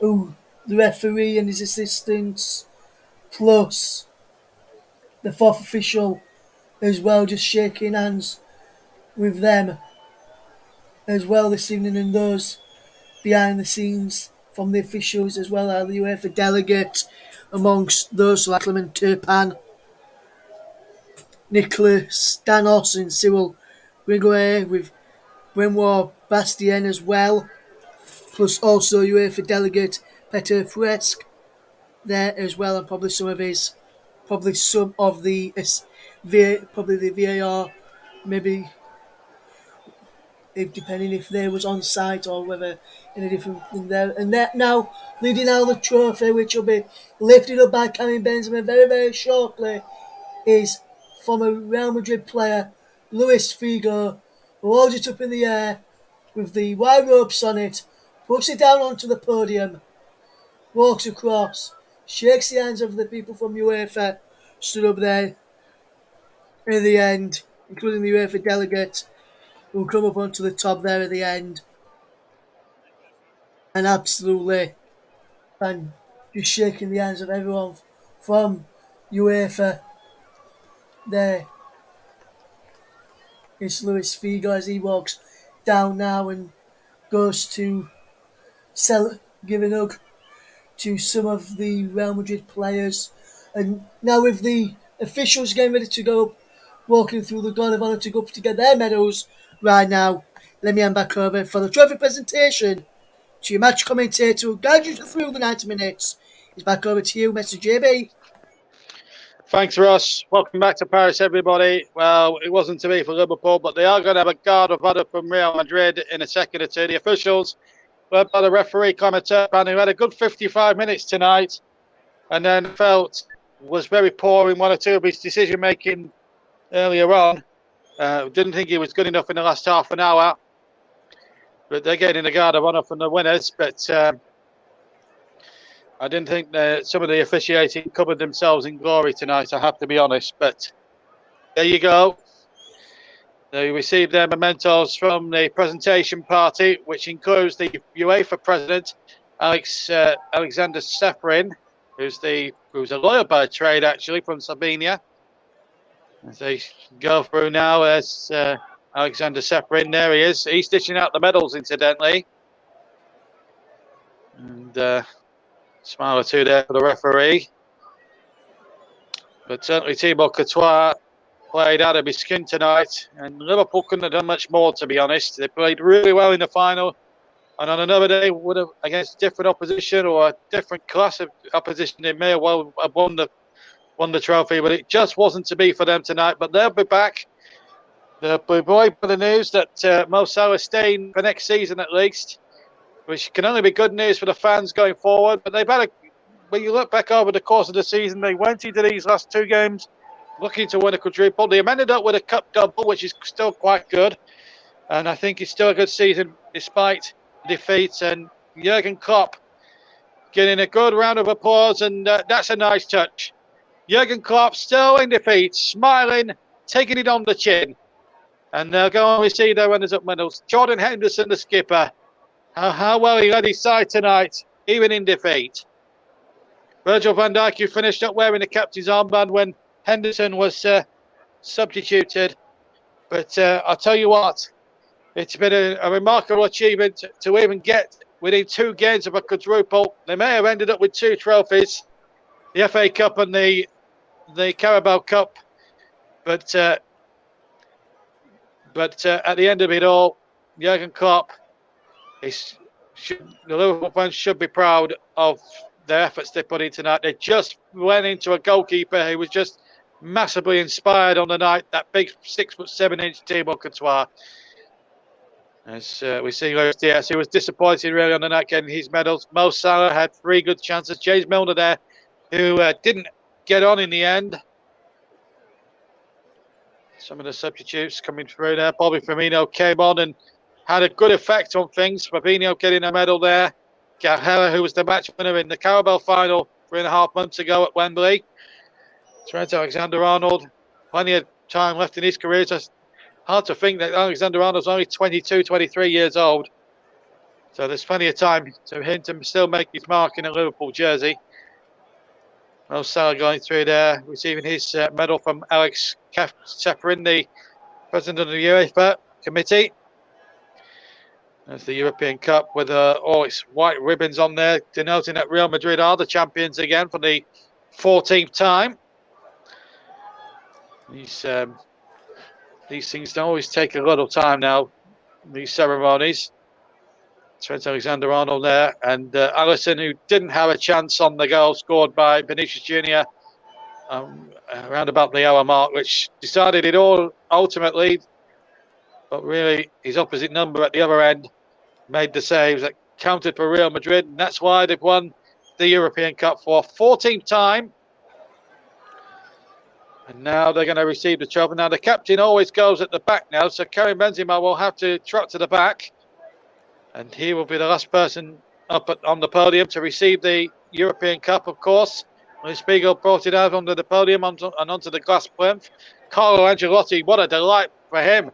And I'm sure there'll be a few cheers on the Blue Harbour Merseyside as well. The former Everton manager has just done Liverpool here tonight. He got it spot on tactically. His nous was there. And despite Liverpool's best efforts, just couldn't break that Real Madrid defence down. And in particular, their big goalkeeper. There's Karim Benzema. So maybe that decision to leave Everton and join Real Madrid was probably justified in the end, because they've won a brace of trophies themselves. They've won the Spanish Liga title. They won it comfortably by about 8 points.